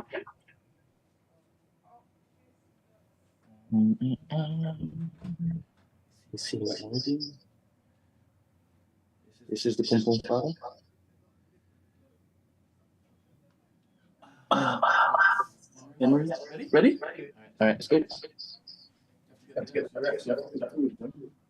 This is email.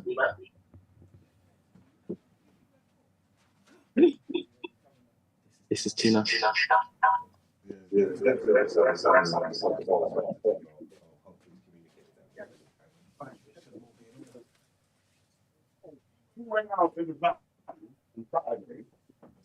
You don't know where nothing is. Jeez. It smells so good. I wish I could transport the smell to you guys. You man, hurry up, man. I've got to leave in 30 minutes. What are we doing? Ready? This looks so Oh, Lord, God. good. Are they all the same thing, yeah? Oh, thank you so much. Feeding you guys, you know? That's good.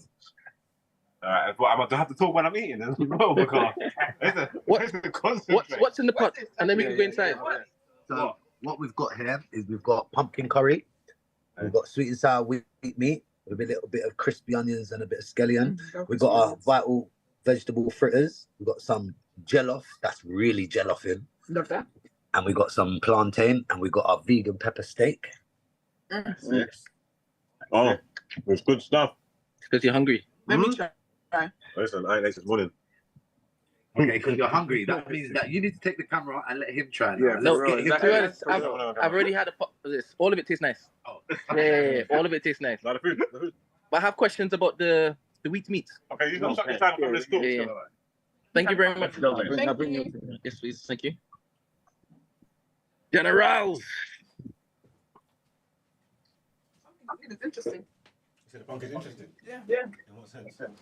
I'm not sure. Silver. Ours is so good. Okay. Anybody want some juice? What's the juice? I am converting you, lot, man. I'm gonna go. That's the thing, because when I find something I like Oh, there you now, go.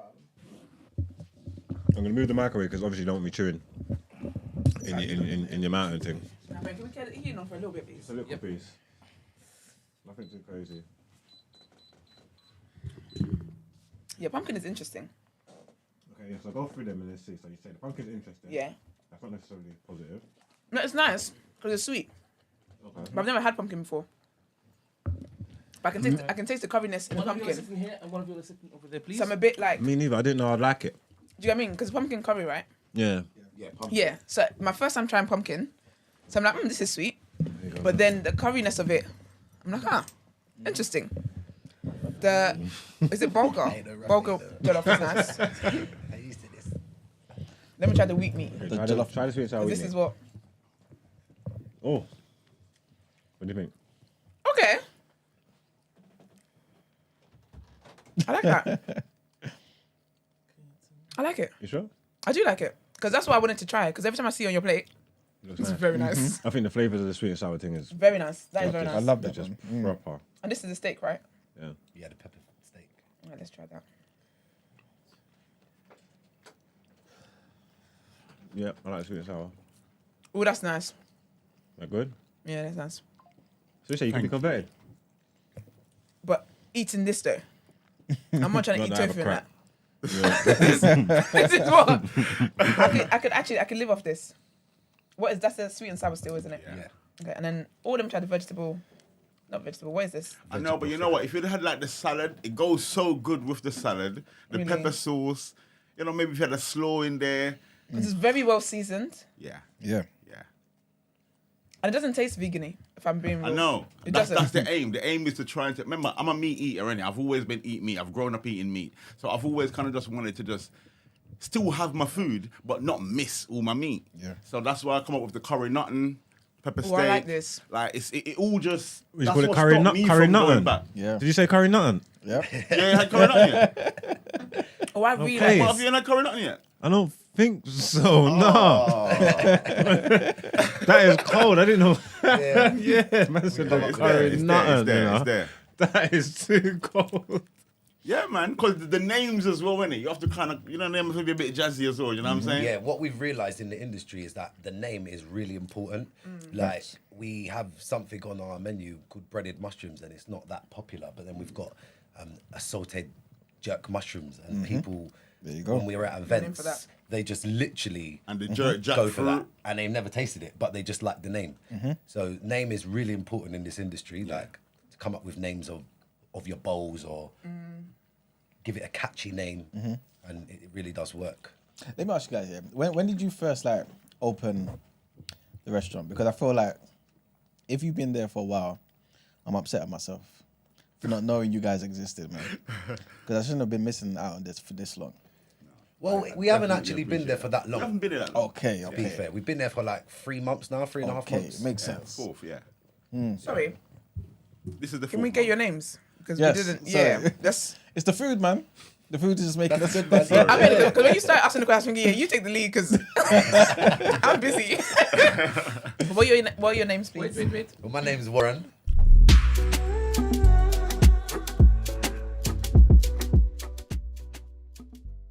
It didn't come up on our side. It's there, yeah. It's done though, yeah? Cool. All right, cool. Okay, lovely. Sorry, So come please back. introduce yourselves. Yeah, my Oh, your mic. Warren. My name's Warren.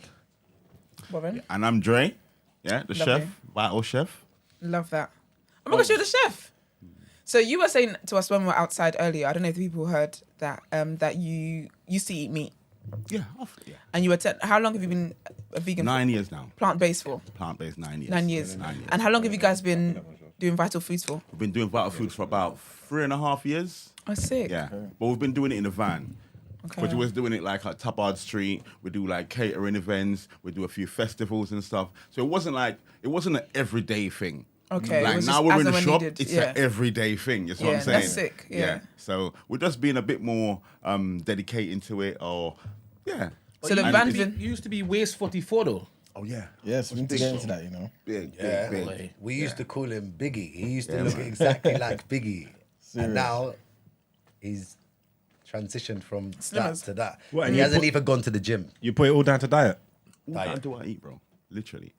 But it's not even just the weight. The weight is just the brink of it. The weight was nothing. It's how I was sick. I was epileptic, having constant seizures. Like, he used to come and see me in the hospital, sometimes in the hospital for like a whole week. And I'm talking about within a month, I would have like 3, sometimes even 4 seizures within that month. And it took me about a year before they actually diagnosed me with epilepsy. So I was actually having seizures and wasn't actually, I wasn't diagnosed. So I wasn't on medication or anything like that. After they give me medication for it, every time they change the medication, it would be like a bigger seizure happens. And it wasn't good, like literally. I'm a big fan of Ideal Home Show. Used to always go Ideal Home Show. And coming back from Ideal Home Show one year, on the train, and I see one of my boy, and my boy was like, "Yo, Dre, you look sick." And that was the first greeting someone had for you that hadn't seen you in a time. You know what I'm saying? That touched me. Yeah. Yeah. And that's the first day when I said, all right, you know what? I need to do some kind of change. Yeah. And that day I went to one of my best brethren, Mango, big up yourself, bro. And sorry, these nicknames are killing me. Is it Big Dre, Mango? yeah, so basically I had lentils that first day. Okay. Yeah, and after me having lentils, I was like, what? I can do this, man. I need to at the start. And that was the journey. Start from there and then obviously, you start cooking new in it. So you're going to make some mistakes. But to be honest, my kids was one of the main reason why I wanted to venture into these kind of food, purely because they kind of took the journey with me. And I appreciate that. I didn't force them to. They just wanted to, because they see that daddy was sick. And they see that, you know what, if he's changing, let's change. Yeah. And I took my hat off for them for that. That's really sweet. So what I was trying to do is make food that is more nice for them, to keep them not going back. Yeah. And here we are, man. Vital Food is born. You did that. So you basically became a chef in the process, or was you a chef before? No, learning. I've always loved to cook. Okay. But I took it more serious when... when I got into Vital Food, I took it like way more serious. But I've still always been passionate about cooking, to be honest. Yeah. Yeah. So when you went to go meet Mango, was he then talking to you about the benefits of a vegan diet? No. Okay. Mango's vegetarian, bro. Okay. Big up yourself, Mango. Again, I've got nothing to say. Yeah. Mango's a vegetarian, so like me, I've literally come to his part and gone left him. Tell them the part about That's what I'm saying. when you went vegetarian and then you went straight to vegan. Yeah, because I did went vegetarian first, but when I went vegetarian, I find that I was consuming a lot of pasta, a lot of cheese, because you're cutting off the meat, and that's the next stuff that's left for vegetarians to eat. You know what I'm saying? And I was putting on weight back with that again. I lost a bit of weight and then straight started putting it back on again. So when I went on a proper vegan diet, it's like my whole body got reset, bro. My brain worked differently. Like I think clearly. Like you know what I'm saying? I got up and I'm totally energized. You don't get up slouchy anymore. Like you know what I'm saying? So after finish eating my food, I don't want to sleep. You know what I'm saying? So I was noticing a lot of positive things. You know what I'm saying? And that's what just kept man going. As I said, the goodness is the fuel that keeps man going, like literally. I noticed that though, because I used to like that IS feeling of eating and like getting tired and stuff like that. But I kind of not sure how I feel about it because when I came to you the other day, and I was supposed to bring my friends there and the food ran out, we went to some pizza shop or something. I see. Ate some. I see it online. Fuckery. Sorry, bro. Yeah, sorry. But when I finished, I was slumped, and it weren't necessarily like in a good way. You get what I'm trying to say? Like I just felt it was tired. It was all the bad starch. They're heavy. Yeah, heavy starch. And I said to him, I said, I don't think we would have felt like this if we had the vegan. It's energy food, isn't it? That's what it is. It's not energy food. So you had said like all the bad carbs was in the pizza there. So I'm saying, so your body now has to turn all of that now, you know what I'm saying, into sugar to try and process it. And when you eat this food, within 20 minutes, your body start using these nutrients, bro. Like within 20 minutes. No, I'm here for this, man. I'm here for this. How did you get involved in the journey then, Warren? Well, Dre is my cousin's dad. Yeah. Okay. So we've been friends for a long time. Yeah. And he always used to do like parties. He always cooked, and I used to go to his house. And I'm telling you now, Dre's pepper steak and jerk chicken was insane. I'm a big foodie. The non-vegan ones. Yeah, like when he used to eat meat. Okay. And I used to go out a lot. I'd go festivals, I go restaurants, I go out a lot of places. And I used to say to Dre, like, Dre, we need to get into selling your food. Like I go to a lot of festivals. He's always said that still, definitely. And that's how we actually come around. Like I kind of, not persuaded him, but I kind of used to big up his food all the time and say, bro, Dre, we need to like sell this food because I go to a lot of places and your food is just great. Like every time I'm going to his house, I'm just like, wow. So then obviously he went vegan and he was transitioning and we always used to talk about the idea. I don't know how it actually materialized. How did we actually make it happen? Well, because remember, I was starting to do the vegan food now from my house. Remember, I started selling the food from my house for a little bit. Oh, yeah. Innit? That was it.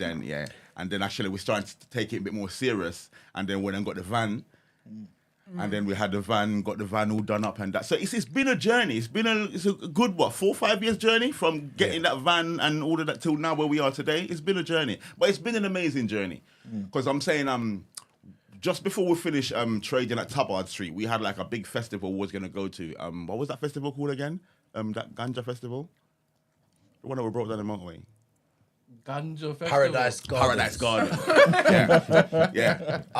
It is. It's one of them festivals. All right. Yeah, and bro, we broke down on the motorway, and that slumped us back like a whole year.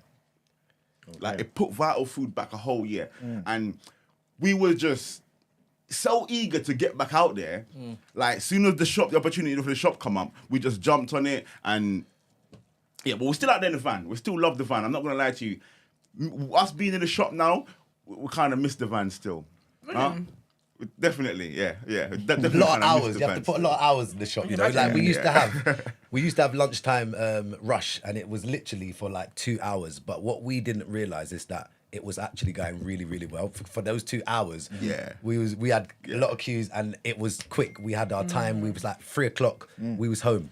About 3:30, we was home. Okay. Now we're home at like 10:30, and it's a full day rush. It's a full day, but obviously things will get better and smoother once it grows and we get established. We can put staff in there, you know. But it's just you two that run it. It's just us two that run it. Like when we do events, we obviously get some staff. But right now we're just trying to build. Like we're on the grind, trying to build, so you know we can pay someone to come and help us, and it doesn't take money out of our pockets, you know, because we got to live as well. We got children, and we got bills too.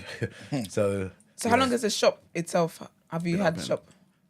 This is the 4th month. That's what I'm saying. So it's 4th month. That's amazing. Yeah, it's new, man. Congratulations. It's new, That's and we really are sick. getting a lot of traction, and we're getting good traction as well. It's good food. Even down to being on this podcast. This was from being at the shop. So things are happening, and That's you know, sick, man. And that's why word of mouth and stuff is good, because just a man going somewhere and then thinking you like Beanos put me onto this shop. Yeah, and you put me on because is this your man? Because I have a list of food places. Oh, so that is how it all started. That's how, and that's how you went, isn't it? Food, So basically, big up Beanos. We had big up Beanos, big up you every time. To the Danny because bro. I didn't know who Beanos was, and he was in the shop buying food, and there was someone else in the shop, and they was like, oh yeah, that was the no behaviour guy, innit, from the podcast, and not me.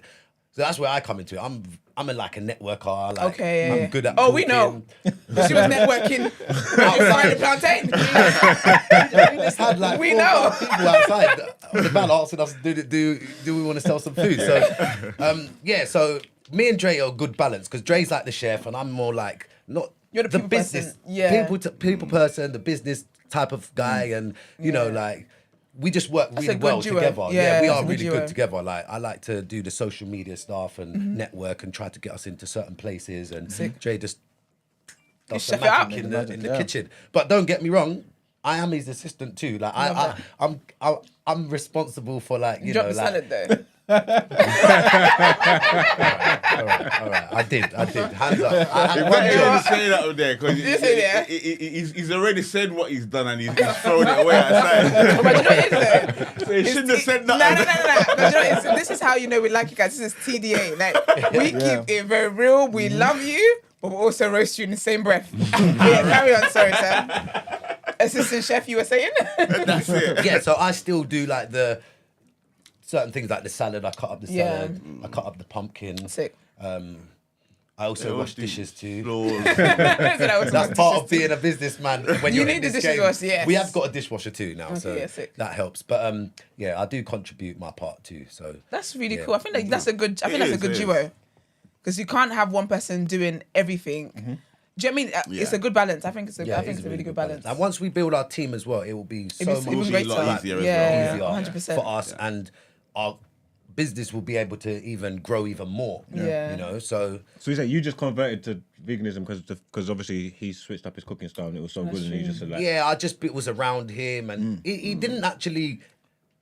It just happened, like, you know, like. And see, this is the vegans I like. He ain't preaching. No, he didn't preach. These are the vegans I like. See, Bro, listen, what I would say about Dre is that, like, I've been his mate for a long, long time. Like, we're like family. So, like I said, when he got to around 30 and he started having seizures, and I would go to his house, he would call me, and I would know he had a seizure because he wouldn't be talking. It was like, he was slightly like, I would not being rude or anything, like slightly like brain dead because it was, I don't know, the episode. But you are brain dead. When you have a seizure, basically what happens, like, you're shut down for like a good hour or 2 hours. That's mad, so it's like crazy. Your consciousness is not there. So you will be looking at me thinking I'm all good and everything, but I will be looking like straight through you. Like I won't be acknowledging you. I won't be acknowledging you. And so like, are you walking? Are you slumped? Are you falling? But you're like no. I'll be sitting down. But it's like you're not there. Yeah, but after the seizure, I could still get up and walk. Yeah, but you're still not there, like mentally. Your brain not come back round here. But I think that's the oxygen, isn't it? I think that's the oxygen line gone through your brain. You're just waiting for that to come back round. That's scary. But that's flipping scary. I ain't gonna lie to you guys.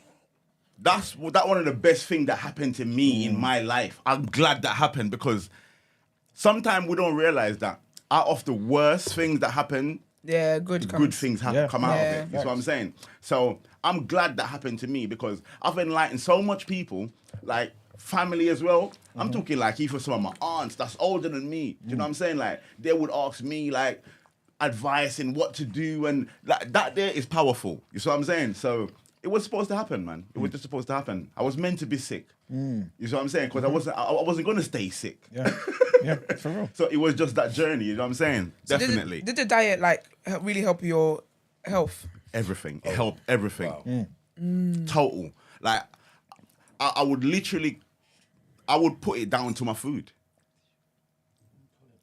Yeah. I would literally put everything down to my food. Like literally, Literally. That's amazing. Yeah. And you haven't had that seizure? Sorry, I haven't had a seizure since.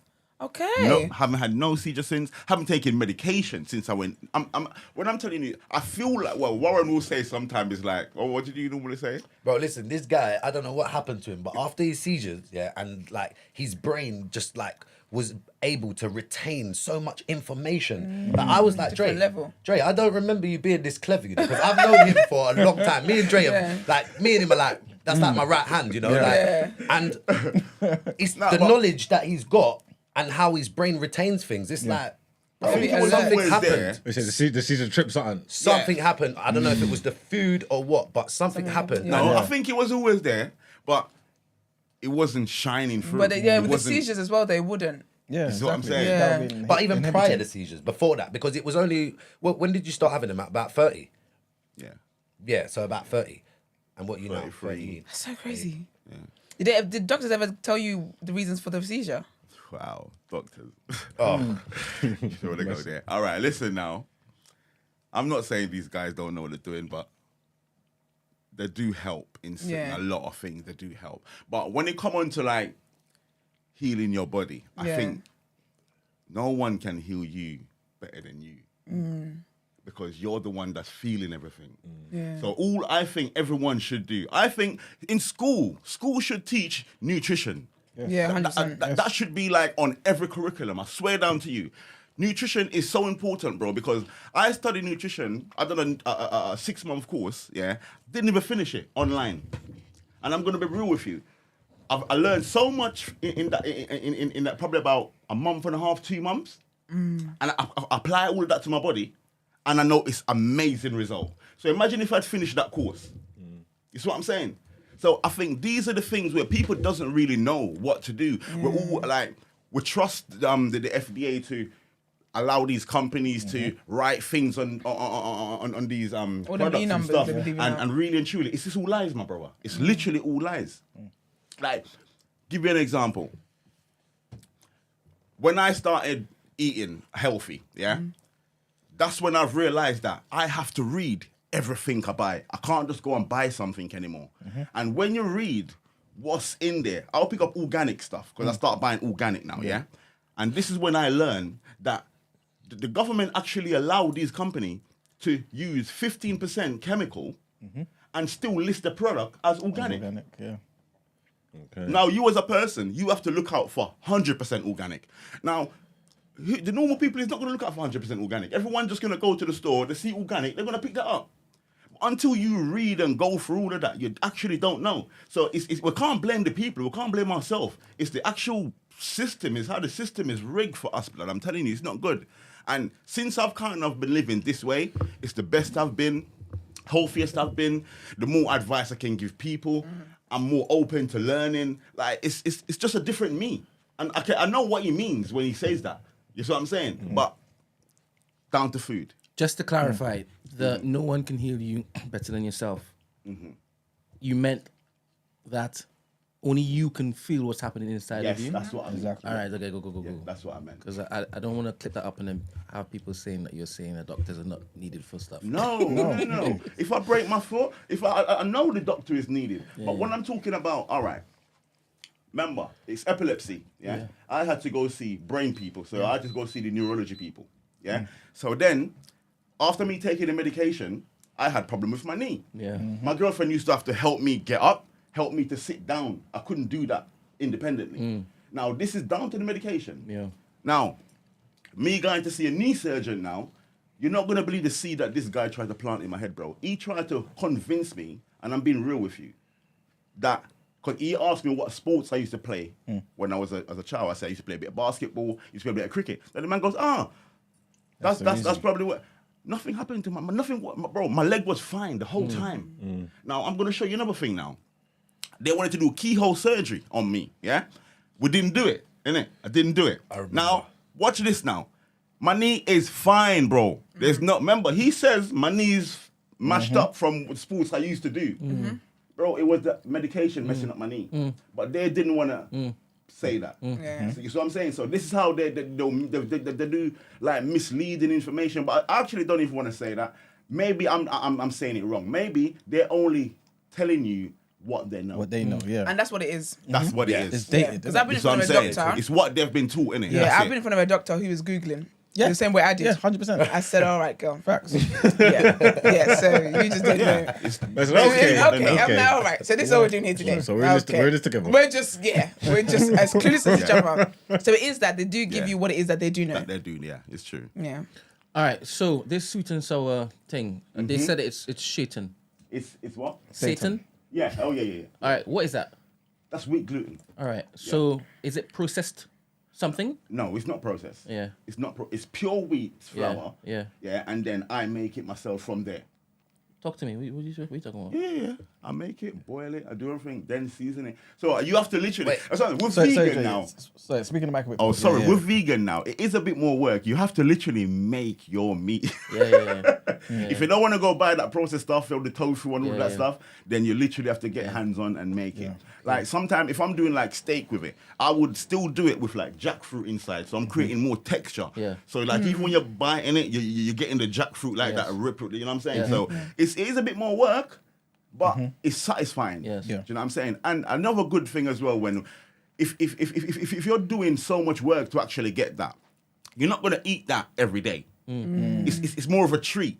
You know what I'm saying? So you're appreciating more. You know what I'm saying? So you don't overindulge in these things as well. You know what I'm saying? So it keeps a balance as well. Okay. All right, so because I was about to ask you, you guys on like Uber or stuff. I'm guessing you're not. I can't order this kind of stuff. Not yet. But that's good. That's good. Obviously, you guys are building strategy-wise. That's fantastic.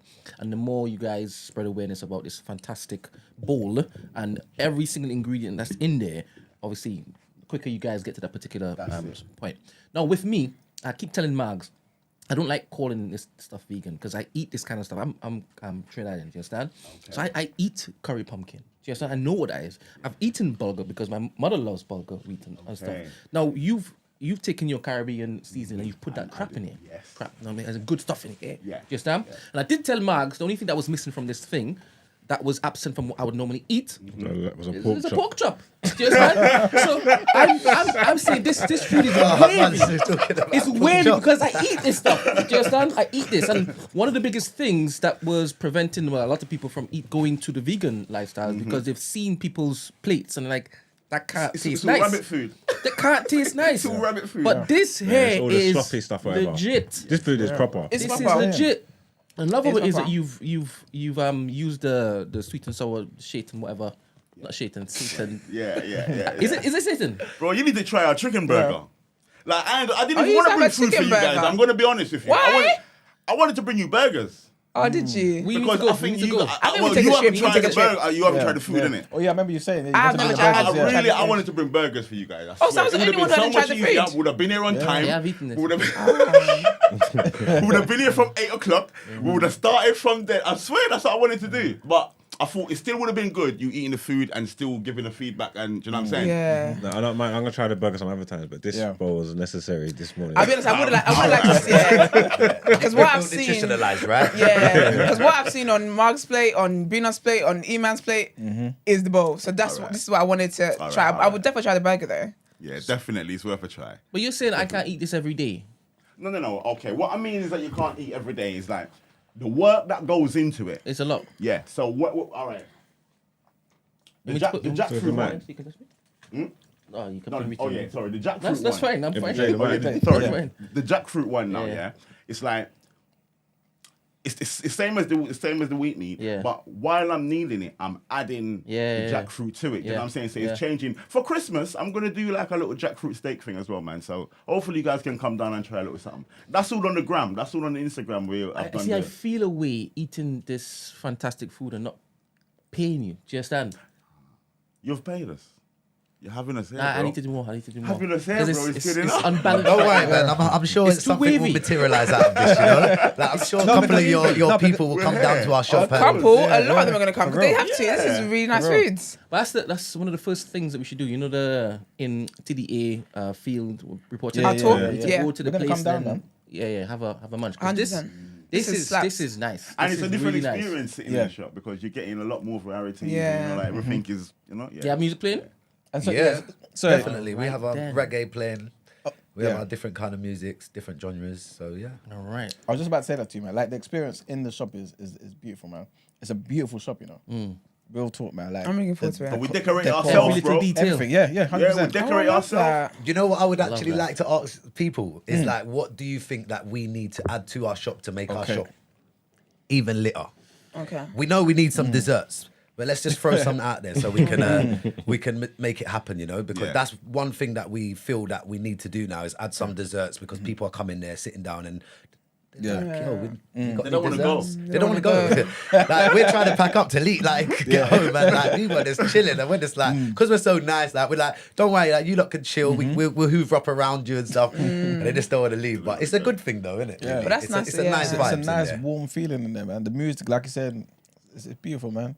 Yeah, like, everything about it. Yeah, like for me, the food is nice.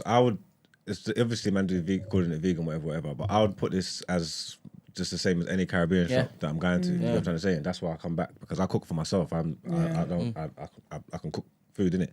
I know nice flavors. I know nice shops. I go different restaurants. I go places. I know spots where I eat. You know what I'm trying to say? Like me and my brethren do it. Just like I'm saying, I came there, it was nice. I found my brethren. I'm saying, look, you need to come here. You get me? The most important thing is the flavor. I don't care what it does. I don't know what it is. I don't know if it's Satan, Shaitan. I don't know what's it is. I don't know. You know what I'm trying to say? But the flavors of the food is nice. You know what I'm trying to say? Like it's nice food. All right. Yeah. Okay. So you don't. Are you a bit wary of the Satan? Yeah. Of the gluten stuff. Is that what you're a bit wary of? No. Because gluten is only bad for people that can't process it. No, I have no problem with the gluten. Okay. I just wanted to know, like, that texture. I'm like, this is nice. This tastes nice. What is it? Okay. I just want to know if copious amounts of this, is it healthy or not? Is it a moderation type of thing? Bro, way healthier than the meat. I'm telling you. No, I don't want to compare it to meat. You're not removing meat from my lifestyle. I'm not doing that. I want to have this bowl again with the pork chops inside. Because even fish next to this, lovely. Do you understand? Because this itself, it's amazing. Yeah, but I do fish as well, but I do it as a jackfruit. So I would have the jackfruit. Wait, so it's not a fish? Huh? It's a jackfruit. Yeah, but something. I'll fry fish. I'll fry jackfruit just like fish. So I'll season it just like fish. Then I'll put my garnish over it just like fish. It's something, bro. Plants is there. Sorry, plants is there. Yeah, we can do anything. You're gonna don't lose me, yeah. Have you tried that one? Have you tried the fish? No, but it's not fish. Stop calling it that. It's not. It's jackfruit. It's jackfruit. It's jackfruit. Because that's what I mean. No, that's facts. That's my issue with vegan food. Is when you're doing things like cauliflower wings, barbecue wings. Don't be silly. It's not wings. It's carrots under there. Yeah. Now, I'm not gonna lie to you. Them kind of vegan things there. Yeah, they're for like the vegans that love the rabbit food. I'm not gonna lie to you. I'm not the vegan that love the rabbit food. Because they're trying to convince themselves, like it tastes like chicken. No, it doesn't. It doesn't. It actually doesn't. To be honest, it doesn't. It's offensive. Like you actually need a bit. That's what I mean. I miss it. When I say jackfruit, it's the young one, innit? It's not the ripe jackfruit, so it hasn't got the sweetness in it. Okay. So you can actually play with that. You can do a lot with it. Have you not had the jackfruit? No, you're a chef, you know. I've not had jackfruit yet. You know? You've had the jackfruit? No, not yet. Right. You see what I mean? No, you're serious. You're a serious chef. If he actually went and done a serious course, he would be a really good chef. Like in terms of the knowledge he's got. And what he can do. We spoke with about that the earlier. You jackfruit don't and need to stuff. have no course to have this life experience. I mean, he could that was probably our topic shell of the down day a lot of earlier. people that went to courses and had 100%. their Yeah. moments. Definitely. 100%. Yeah, but I kind of look at this myself as still Learning. vitalist. Yeah, still learning. Always learning every day. Vitalist and an alchemist. Because you're creating something from something else from something. Is what I'm saying. So that's alchemist, isn't it? Like literally. And I've been called that in the past. So You be called a witch too? huh? What? Because what an alchemist is someone that can take. I know. Yeah, that's what I'm saying. And practice alchemy. Yeah. and that's it comes down with a lot in the food. So I've been called it by a few different people. So I'll stick to it. We need both y'all back to deep dive into quite a few different things. I don't want to do it today because I definitely have to basically be out by a particular time. Yeah, but we need to have a full on. I need both of you back because I want to delve into your life. I want to delve into your life because even in you guys bringing so much joy and happiness to my life currently, right? It matters to me. That's And you guys come across as wholesome guys. No, you're because very like you fed me. very Wait, vibes. I'm going somewhere. Sorry. Because you fed me. Do you understand? Fed me. Listen, this guy. Let me show you that. Can I stop you for a minute? Let me say, you see this guy here? You know, I never see you on the podcast. Yeah, I always you're just heavy. see your hand. I think out the trinity though, But because I I'm know trinity why. too. No, I know why. Now I'm here. And now I know why. That's what I'm saying. But love. But the same way you were there looking to reach me, I communicate that way. So if it is, I'm talking, I'm here, I'm here. Yeah, I don't even want to basically give you guys a heads up to what I want to start asking when you come back next. But you need to come back next. Yeah. But this is great. Thank you very much for coming through. Anybody listening, get down to Bethnal Green. You need to. Man. What's that address? Bethnal Green. Give them the address. Bethnal Green, 51 Old Ford Road. That's it. And you know what it is? E29 The shop's not on a high road, innit? You know what I'm trying to say? It's not on a high road. It's like if you're not going there, you're not really the place to go there. You know what I'm trying to say? So you have to go and find it. So check it out. Go online, check out Vital Foodz, check out Instagram, get the address, and forward down there and try it out. And you won't be disappointed. Don't keep 51 Old Ford Road, Bethnal Green. 51. Yeah, it's right next to your Old Ford Road. What's the postcode? E2 9PJ. Thank you very much. That's it. You won't regret it, no. This is, no, honestly, we're not acting. Because you know what it is What as do you mean well? acting? Just throw in my bowl. Thank you. Thank you. Do you know what? Thank you. Do you know what? I must say, yeah, that we do like. Obviously, I do the dishes a lot. Yeah, but we have any plates left with food? Bro, this is what I was just about to say. Like, we've got like a 97% like success rate, or with a clean plate. Like, I'm talking clean. No, actually, 98%. Actually, Love that. You might get the kids that might leave a little bit of salad, but like if I could take a picture of everyone that does it, like eats food, it's amazing. No, it's really nice food because I'm a very picky eater. Like I'm very, very picky. And this is why I can't be vegan because I said if I'm going to be vegan, I need a private chef. Because you see how you talk about, needing the whole wheat and doing this and doing that. Knowing the jackfruit, is it ripe? Is it not ripe? It sounds like a lot of work. I just want to let people understand as well the work that goes into it. No, it's a lot of wheat work. meat It actually sounds takes like a us lot of about what 3 hours to make, 3.5 Really? hours. Wow. There you go. That's What? how long it takes. Yes, Damn. he has to boil it for at least 2.5 hours, needling it, and then we still got to break it up, chop it up, season it back up. It's There's a lot of work goes into it. No, you guys are working. Love You've got this. avocado in the shop, yeah? Avocado. We do have avocado in the shop. I mean, we don't put it with our meals, but we can actually. You can request it. Like we do have it because we eat it ourselves. Avocado, man. I'll bring my own avocado next time. I was gonna do it the other day in your food. You should have. I would have lost my mind. Bro, I had a big avocado in the bag and I was gonna do it. But it's only because Warren walked off of it. And look what you just said. It's Next mad. time, man. Don't worry. There's You're sorted. There's normally avocado there anyway. Yeah. Because I make smoothie with the avocado in it. I make our smoothies as well in it. So.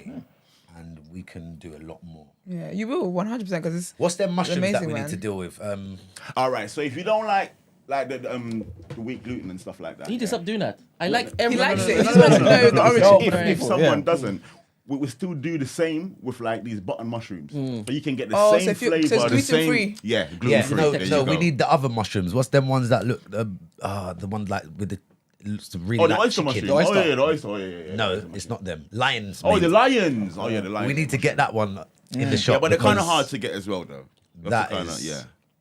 Like the oysters is more easier to get, so we probably will have more chance of getting oysters. But we can strip it down and we have to kind of play with the food. You have to kind of, you have to kind of, trial and mistakes and trust me. You've got to admire the creativity, innit? I have to. It's not a bog standard vegan restaurant.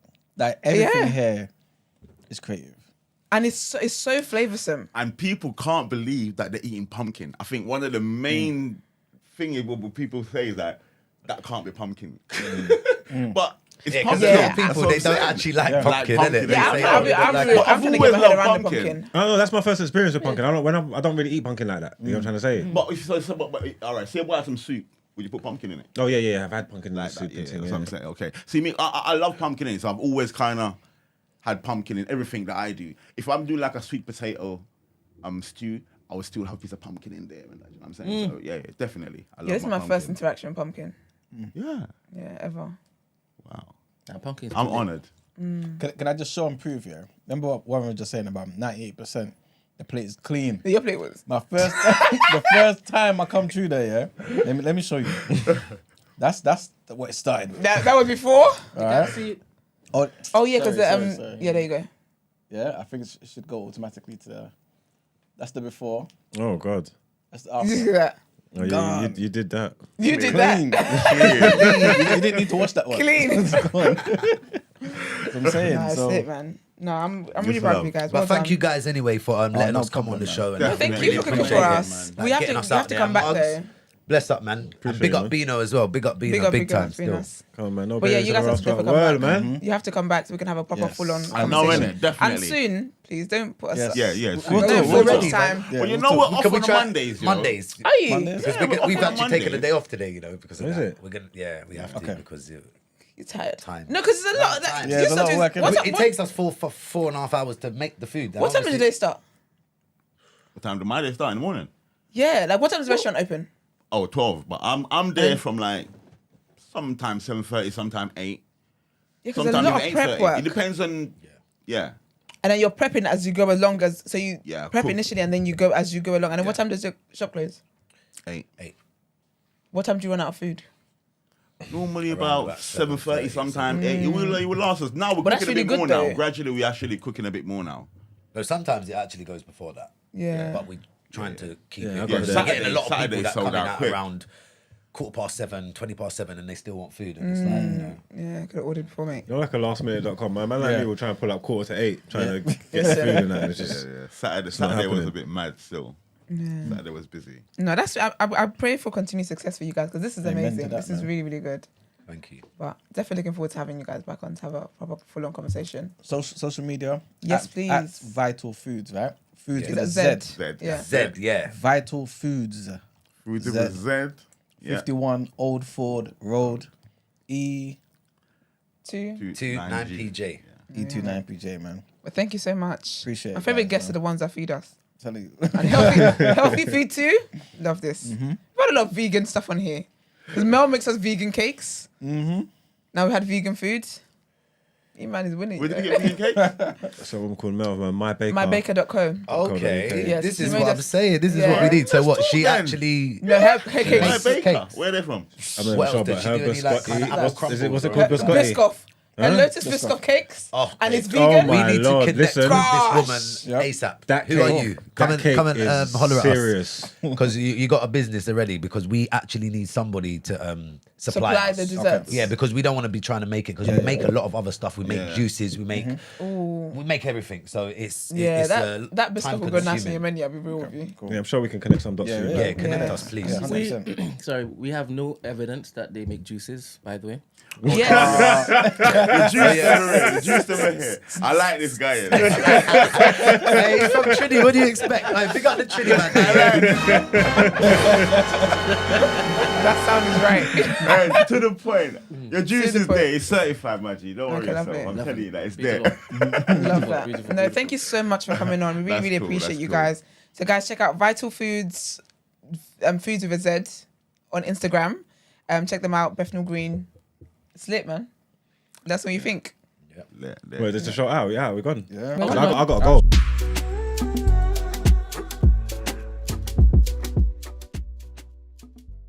Hell out of here. Yeah, man. Thank you guys for tuning in. We appreciate you. Please, please, please like the video. You guys got to see what the studio looks like today. I know you didn't get to see what Brent looks like, but that is just the mystery of what we do here. When you come to the live show, you'll see him. You'll see Brent, okay? But please like the video, subscribe to the channel, and also thank you to our very lovely guests who made food for us. Like live, like outside, made food fresh for us. We appreciate you guys. Much as well to thank TDA. you so much. Love that you guys even have us here. We're looking forward to coming back to do this 100%. different. Yep. Hopefully we can do it on a day we're not working though. Yes, that would be nice. That would be nice. It'll give us a bit more, Yeah, we can really, really get to talking. So that Gina's here too. That'd be good. Yes, that'd be really fun. But check them out. Vital Foodz on Instagram, Foodz with a Z. And yeah, man, cut long story short, we'll see you tomorrow, innit? Peace. Bye. Peace. Tune in.